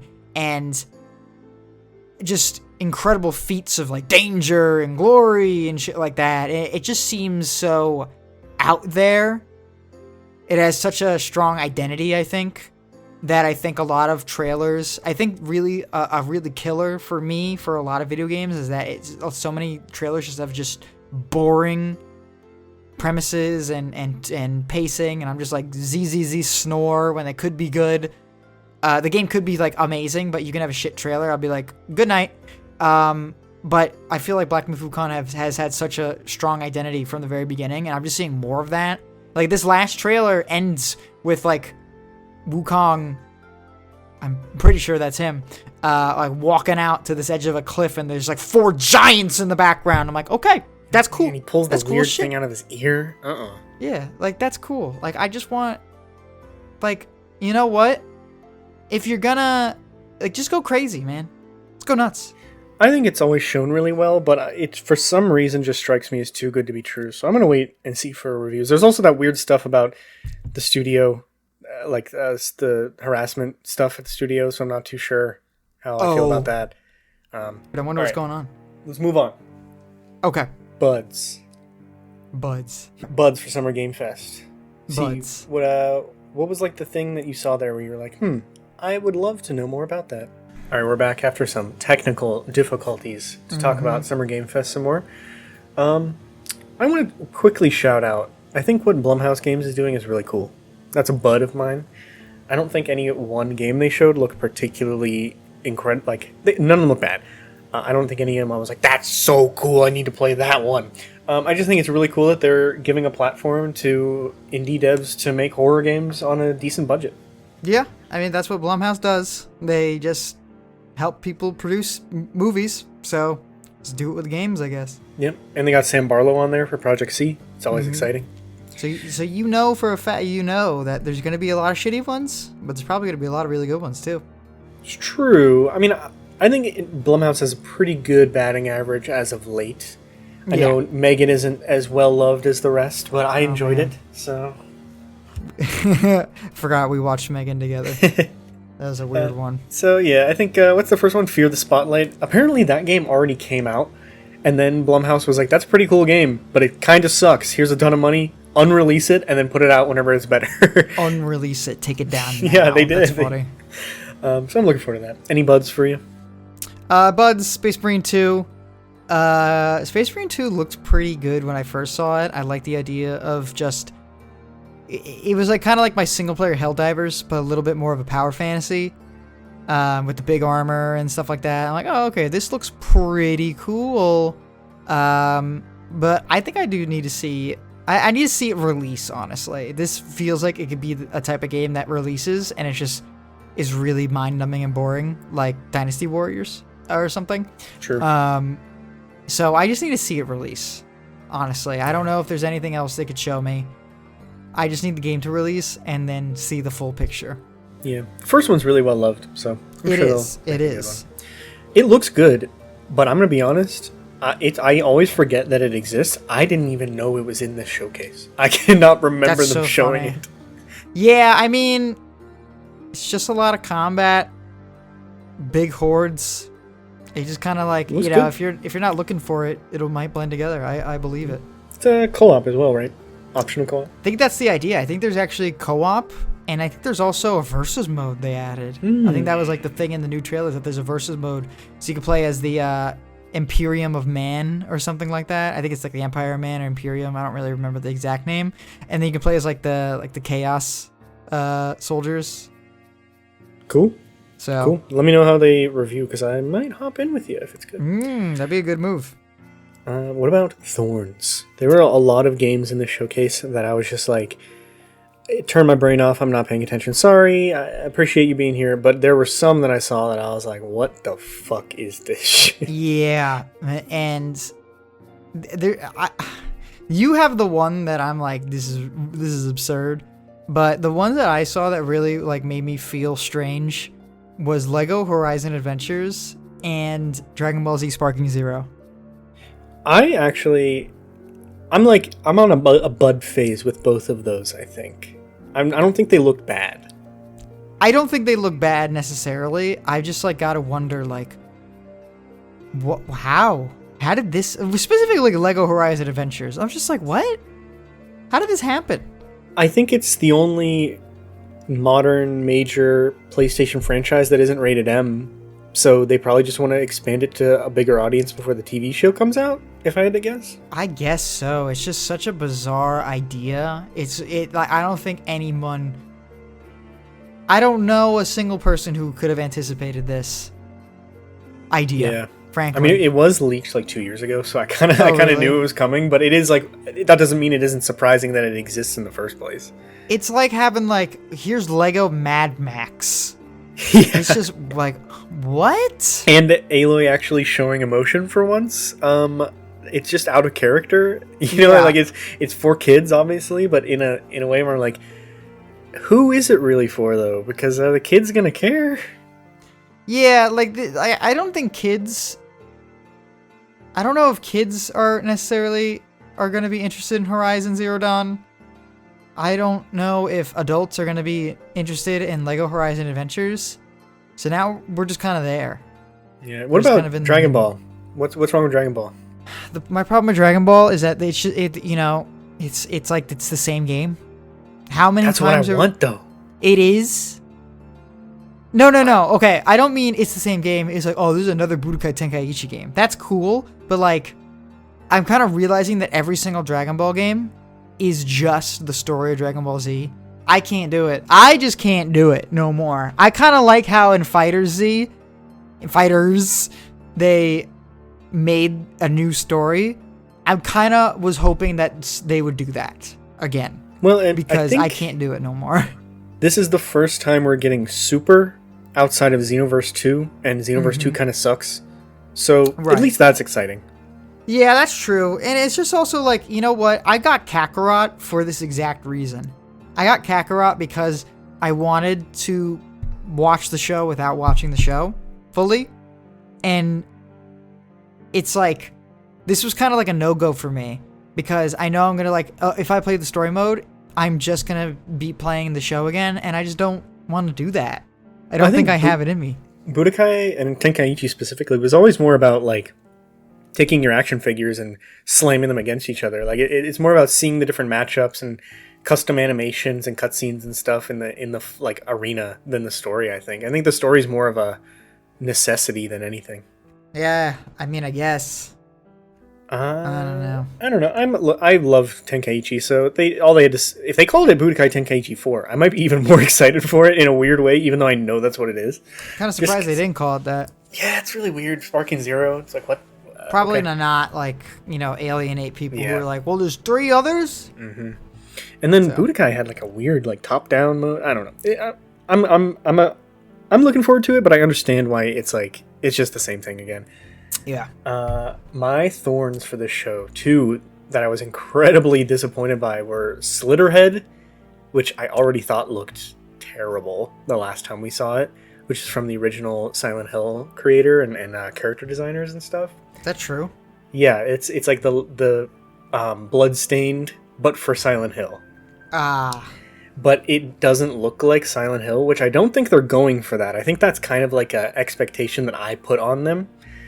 But what it looks like is like Code Vein, or what the fuck is that game with the plants called? What? The game with the plants, the Xbox game. The Xbox game Plant anime Souls like. Not Code Vein. Not Code Vein. It's the other one. They came out like at the exact same time. They look. I know what you're talking about. What is that game called? Fuck. It'll come to me. But yeah, it looks like another one of those. It doesn't really look special. Like, yes, the character design. Scarlet Nexus. Boom. Yeah, there you go. Scarlet Nexus. That's right. It looks like the characters are cool. They are well designed, like the monsters and stuff. But it looks like a AA, like, low budget. It looks like a Embracer Group game, and I mean that derogatorily. Yeah, it does look extremely low budget, and also I just have no clue what's going on. It's just like jumping mines. Yeah, it's just like I was watching it and it just felt like nonsense. I just had no clue what the hell was happening. I don't know what is supposed to be going on. I could not tell you anything. It looks like just carnage, frankly. Yeah. And also the name Slitterhead sounds like a slur. Don't like it. Yeah, it's kind of gross too. It is really nasty. And then I just gotta say, a thorn for me that I'm willing to let sprout into a bud is Wanderstop, because it's the next game from the creator of the Stanley Parable and the Beginner's Guide, and it's a farming sim, and I understand that there's going to be a twist. It's not going to be a farming sim forever. They're going to do something funny and crazy with it that it's going to change it on its head. I don't like the style. I don't like the vibe. I don't like the character design. I want to love this, but I don't, is where I'm at. Really? Yeah. Oh, I see it. Yes, I have seen this. And I kind of just overlooked this one because it was just, I don't know, strange. Like, the whole thing is, like, it's definitely not actually a farming simulator, but we don't know what it's going to be. And so I'm just kind of, like, pensively waiting to see what it is.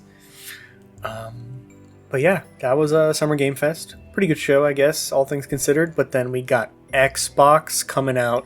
Swinging. Xbox Live! Happy Easter, Xbox. I think this Xbox press conference might be... No, you know what, I'm going to say it. This Xbox press conference is the best showcase of all time. Whoa. Of all E3? time? Of all E3, of all Summer Game Fest. Even the best Nintendo Directs didn't have as many bangers as this one had. There's so much here. That's kind of crazy. It was just just to call you a bad word. It's like, even if it was something I wasn't interested in, there was so much that the thing I wasn't interested in was only on the screen for like a minute max. I will not lie. I will agree with you. I had no thorns. I had no thorns for this one. I did not have anything there. I was just like, what the fuck is it? Get this out of here. None. My thorns are that the Winter Burrow game was that little mouse game. I did see that. It just looked so out of place. It didn't look like anything special. Maybe they see something special in it and they wanted to get more eyes on it. I thought it looked bleh. And then Avowed. Man, Avowed. I can't believe that this game looks as bad as it does. I really can't. Oh, yes. This is the one that... Oh, I know about this. Yeah, this is Obsidian's Elder Scrolls. I know you're not a big fan of Outer Worlds, so I imagine you wouldn't be a big fan of Avowed to begin with, but it looks like... I mean, it just looks bad. Game looked bad. I don't know how to explain it. Game looked bad. What about it look bad to you? It looks half-baked. It doesn't look visually stunning, which is fine, but it has no art style. It's just fantasy game with a low resolution. And then the key art looks dope, so I'm hoping we get more of like the colorful stuff in the game. None of the spells looked like they looked okay. They looked like some of the lower, like not as flashy spells in Elden Ring. Nothing felt impactful. I don't know. I just did not get a sense of anything positive from Avowed. Everything you just said, replace some of the words. That's my feelings on Outer Worlds. So yeah, I guess this is on par. Yep, there we go. All right, valid. I don't but this is a competitive showcase with a lot of bangers back to back. So let's talk about let's give some flowers. Let's give some roses to some games. I only have one rose, and it's kind of like a cheat because it's just Metal Gear Solid 3 Snake. But it's not just Metal Gear Solid 3. This was the trailer that's like, it's Metal Gear Solid 3. It's Metal Gear Solid 3, and it looks like MGS3. It looks like it plays like MGS3. It sounds like MGS3. It looks gorgeous. And it's like, sometimes that's all you need. Sometimes you just take a game that's already good, and then you go, okay, we made it gorgeous. And then I'm like, all right, there we go. I think it's really cool that they're keeping the original line reads. It might not pay off, but I think it's cool. I agree, because there's so much voice acting in that game, and if you change the voices, it just... Like have you played MGS3? No. Iconic. Just like so many iconic shit. So much iconic shit in that game that I just don't think can be replicated. Like, what is it? Kiefer Sutherland? Holy shit. That is not his name. He was close. Yeah. That guy, put his picture up. That guy. That guy voices Snake in 5. And it's like weird, but it's like fine. But only because I know that David Hayter didn't voice him already. I know that that's not like there wasn't like a alternate universe where David Hayter like voiced it or some shit like that. Like I'm not like playing like the remake or something like that. Like MGS3, they took David Hayter's voice out and they put it with someone else. It would just be like, oh, this is weird. That's not what Snake sounds like. This is weird. Like I know who this Snake is. I mean, I'm just like I grew up with him. I'm surprised they didn't get Hayter back in the booth to just re-record the lines. You know what I mean? Yeah, that is also true, but I think they might lose a lot of the impact. And it's like, okay, if you get David Hayter back, are you going to get everyone else back? And it's like, from what I understand, they got most of everyone back to record the new dialogue, but there isn't that much new dialogue. Right, of course. Ah, man. I think it's gonna look good. I think the voices are gonna be fine because Kojima at the time already put so much effort into making his games like be as much as movies as possible. True. So I think it's gonna very easily like homogenize into this more modern take. And I really do think the game looks gorgeous. This might replace the original if it's as faithful as it looks. Oh man, I don't know if it can. I think it might be. I think it could be on par with the original. I don't know if it could replace it. Maybe because I kind of grew up with 3, but it really is. So much of 3 is just like so just genuinely iconic. It's probably the best Metal Gear game. Some consider it one of the best games of all time. I think it might be worth a quick playthrough before the remake comes out. Okay. I want to hop into Metal Gear at some point. I know I would love it, so we'll see. I'm looking forward to it. Yeah, it's good. Let's talk about Doom the Dark. Is it Doom the Dark Ages? Doom Dark Ages? Whatever. Doom the Dark Ages, yes. So I love this trailer. I got up out of my seat with this trailer. Really? It is so good. He has the chainsaw shield. There's parrying. There was that gun where you like crush up the bones of your enemies and shoot them back at them. The skull shredder. That's crazy. So I'm all in. I mean, I love Doom. The only one I haven't played is Doom 64, and even then or Doom 3, and I've played some of it. So I'm ready. I'm ready to go for this. You know how I feel about Doom 3. Yeah. So, but what do you think of this one? Doom the Dark Ages is in my buds, only because after Doom Eternal, I was like, Doom Eternal is good, but I think it's like whatever Doom Eternal did, it needs to stay in Doom Eternal. It cannot be replicated elsewhere. It's too much. Doom Eternal is phenomenal for most of it.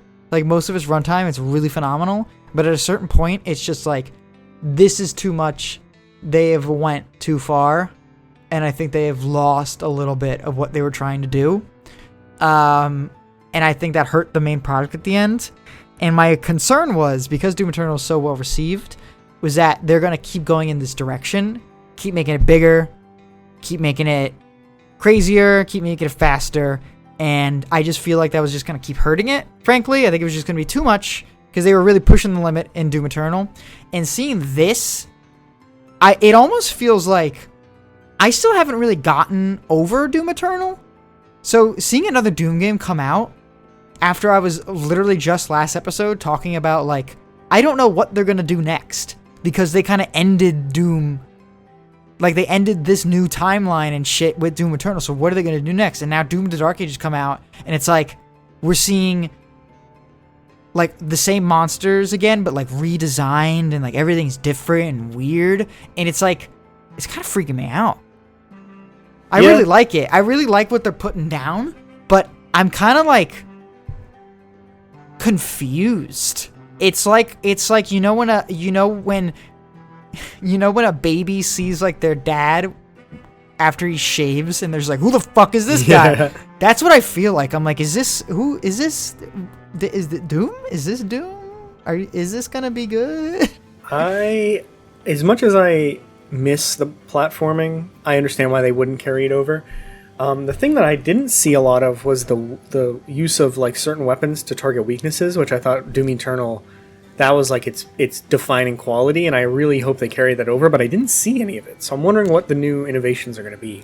I like the weak points, but I hope that they make it more universal.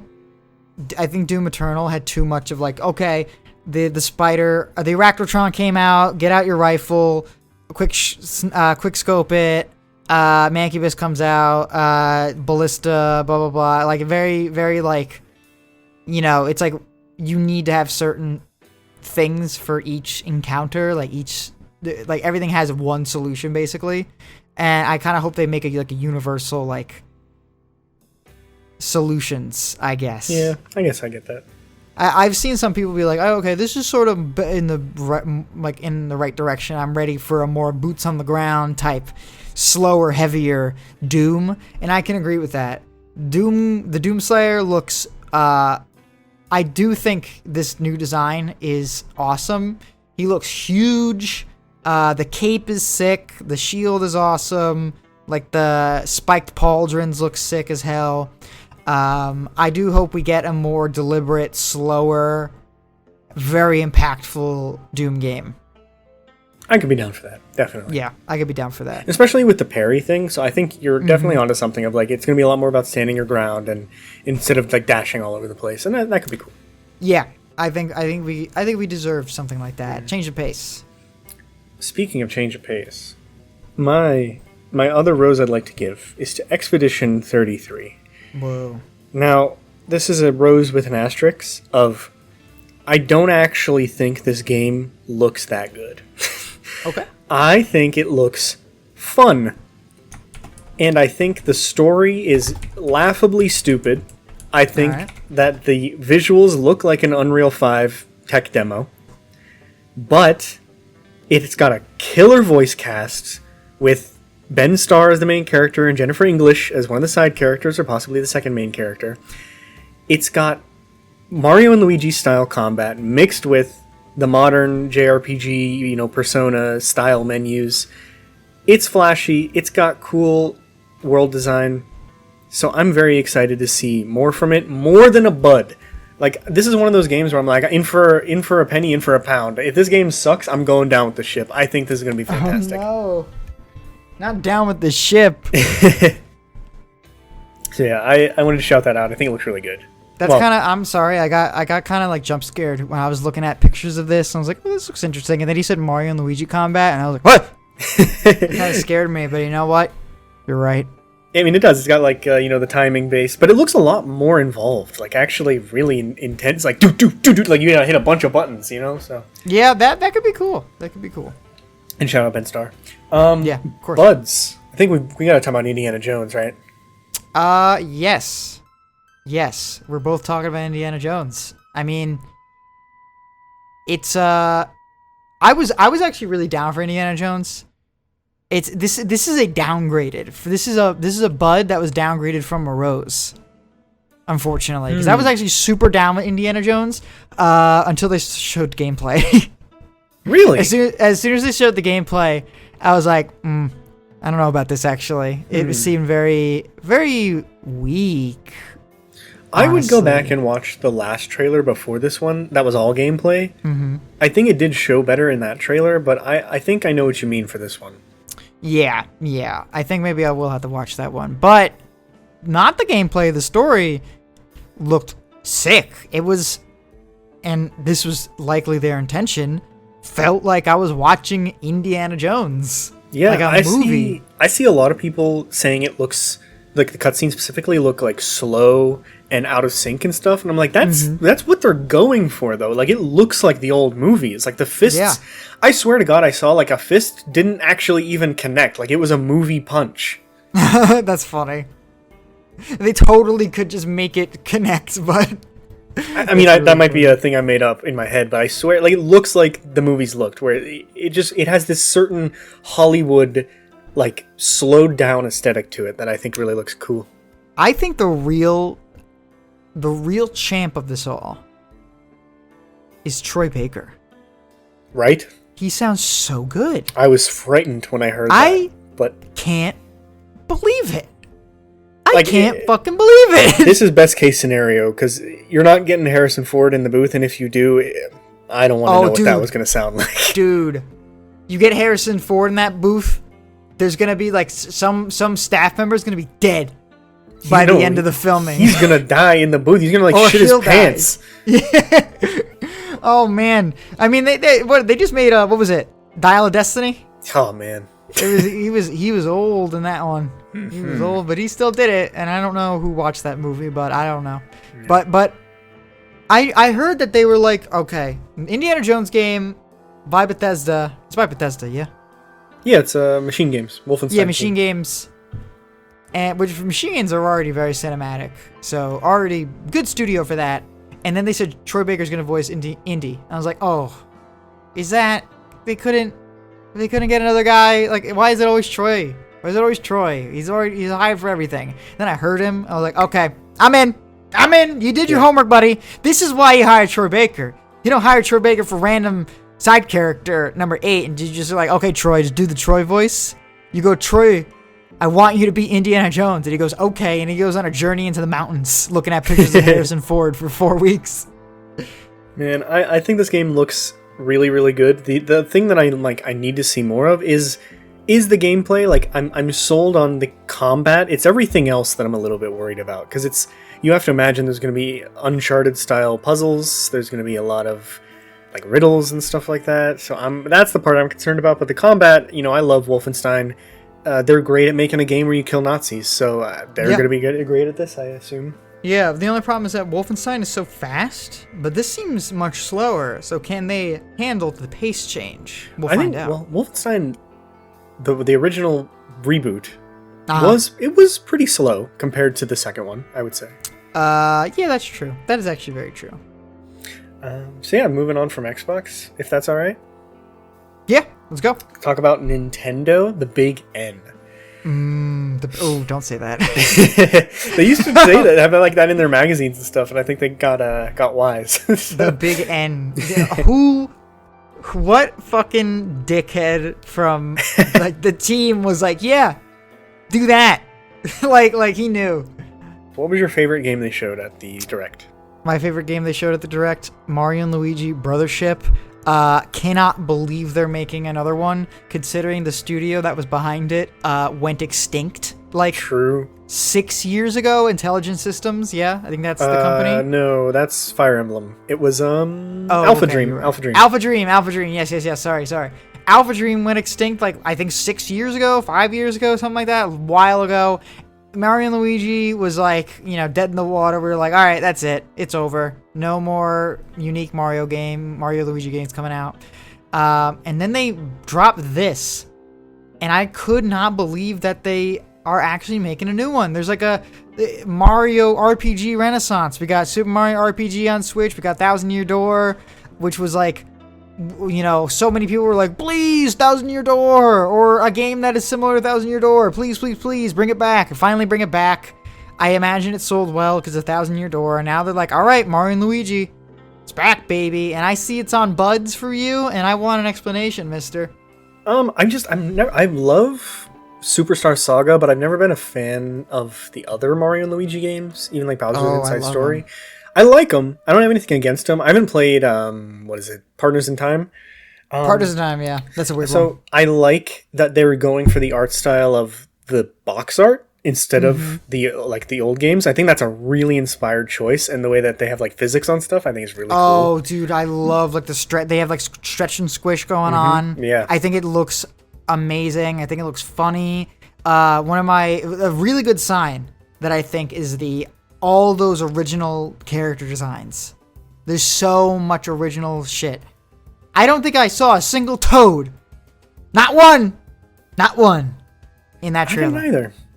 And you know what? That's a good thing, because they had that whole thing where they were like that new like Paper Mario games, like, or Paper Mario or like Mario RPGs and stuff like that, like spin-offs, can't use original characters. They have to use like the sanctioned Mario cast.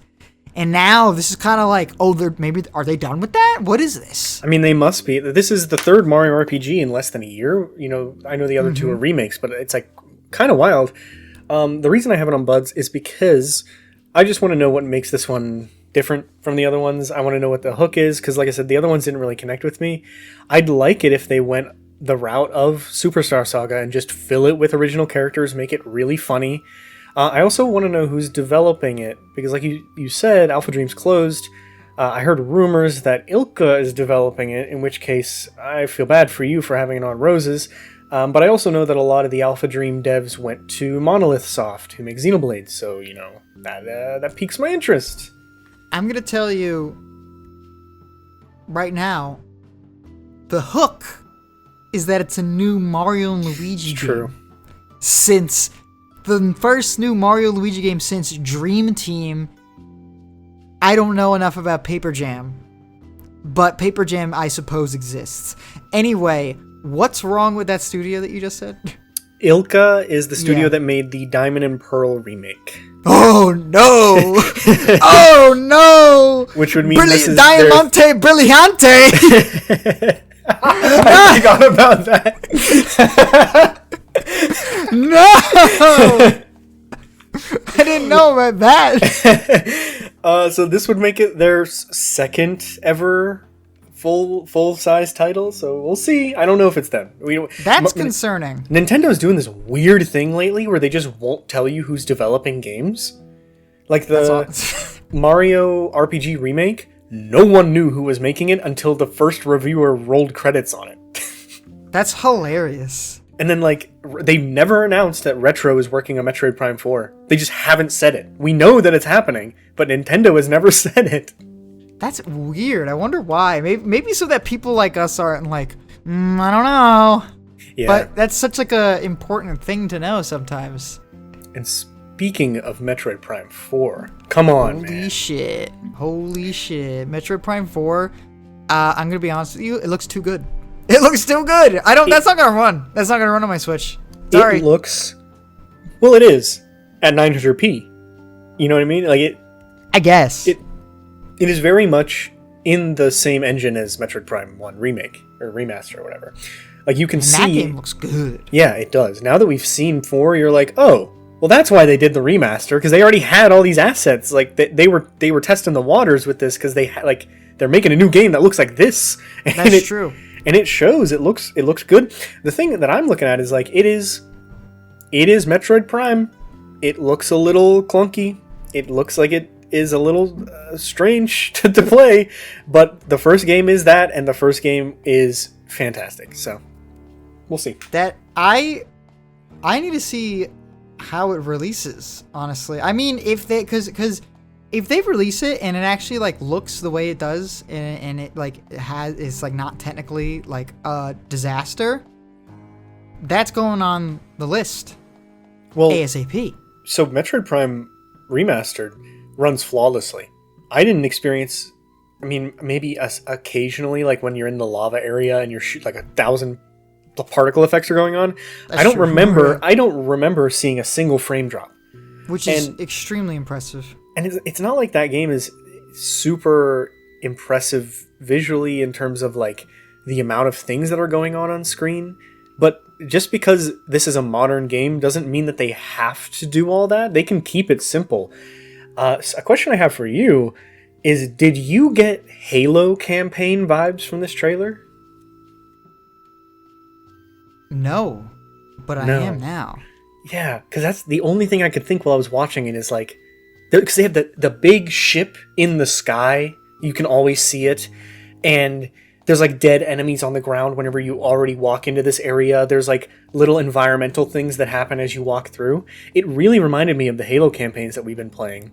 And then, well, yeah, I mean, that's another thing I just made me realize. The trailer was like a war zone. It was like going through like almost like a Call of Duty thing, when I think Metroid Prime and most of the Metro games are like, you know, walking into an area that's like desolate and then like enemies are like ambush you sort of. But this was like a big deal. Everything was crazy. It is definitely known for being desolate. Apparently, this is actually, from what I've read, it literally is a continuation of Metroid Prime Federation Force. Like that is canon, because that's crazy. That's how that leads into this.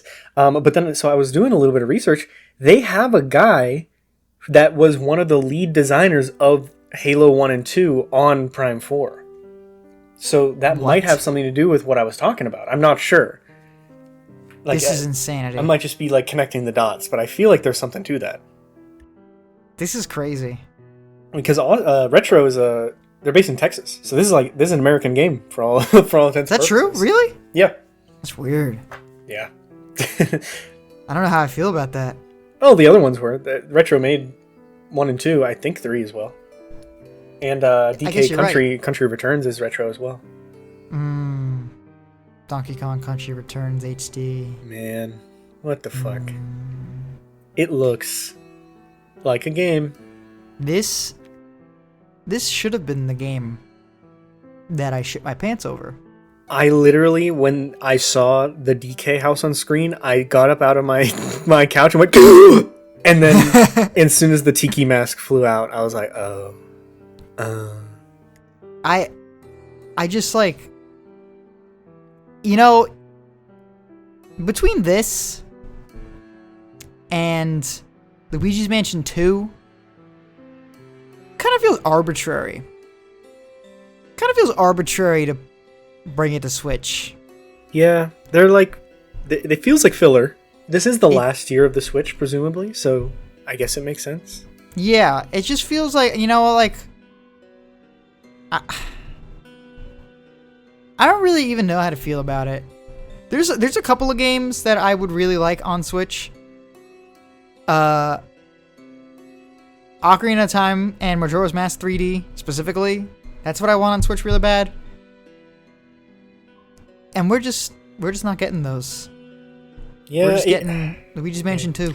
Luigi's Mansion 2 makes sense because Luigi's Mansion is huge now, which is bizarre, right? Which is really bizarre. But Donkey Kong is a weird pull. Like, I know DK Tropical Freeze sold well on Switch because of Funky Mode.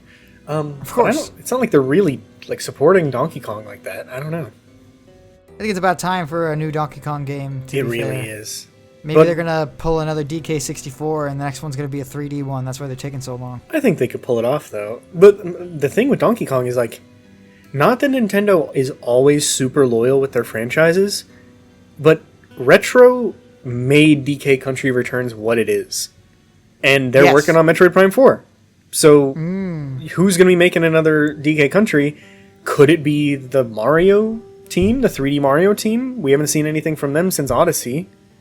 I don't know. Dude. It's up in the air. It's almost been 10 years. Okay. Since Odyssey dropped. It hasn't been almost 10 years since Odyssey. If you add don't say that. If you add that's three whole years. If you add 3 years, it's been 10 years. Okay. I remember Where's my new Mario game? Oh man. Let's talk about Zelda. I want to talk about Zelda. I thought Echoes of Wisdom looked incredible. I have been wanting a new 2D Zelda now that I'm a born-again Zelda fan. I was raised on some of the 2D ones, and then I eventually found my way to the 3D ones, and I still have a lot to go through. But the thing with this one is, it is like the best case scenario for me specifically. Maybe not everyone, but for Jake, it hits the 3 things I wanted at once. 1, it's in the Link's Awakening art style, but it's a new game and not a remake. Okay. 2, you play as Zelda. Okay. 3, it's Link Between Worlds, Link to the Past inspired, which means that it has a lot of funky enemies, and the world design is extraordinarily charming. It's valid. Valid. What do you think about Zelda? Don't hate me. It's in the thorns. It's in the thorns section. Yeah, you know what this was? And maybe not to be grown man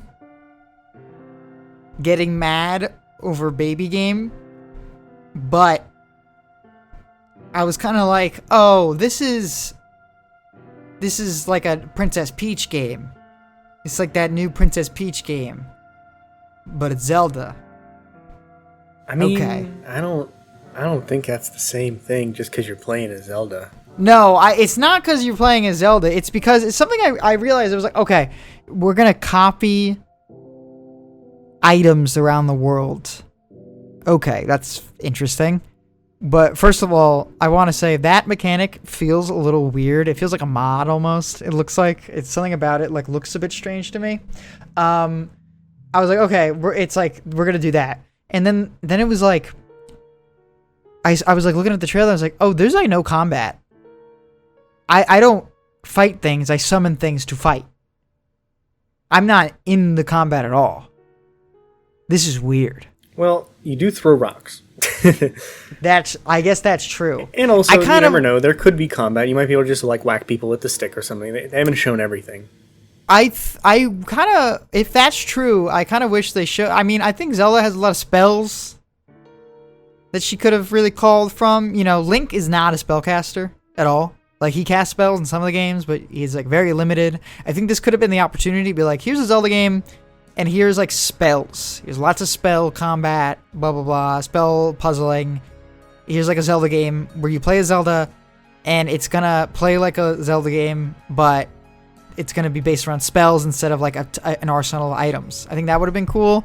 This Echoes thing. I think the game is going to be centered. I think it's going to be just mainly a puzzle game, like a low stakes puzzle game with centering around that Echoes mechanic. And I just think it reads weird. I mean, I think it's just going to be a regular 2D Zelda game, but instead of direct combat, you just use what you found.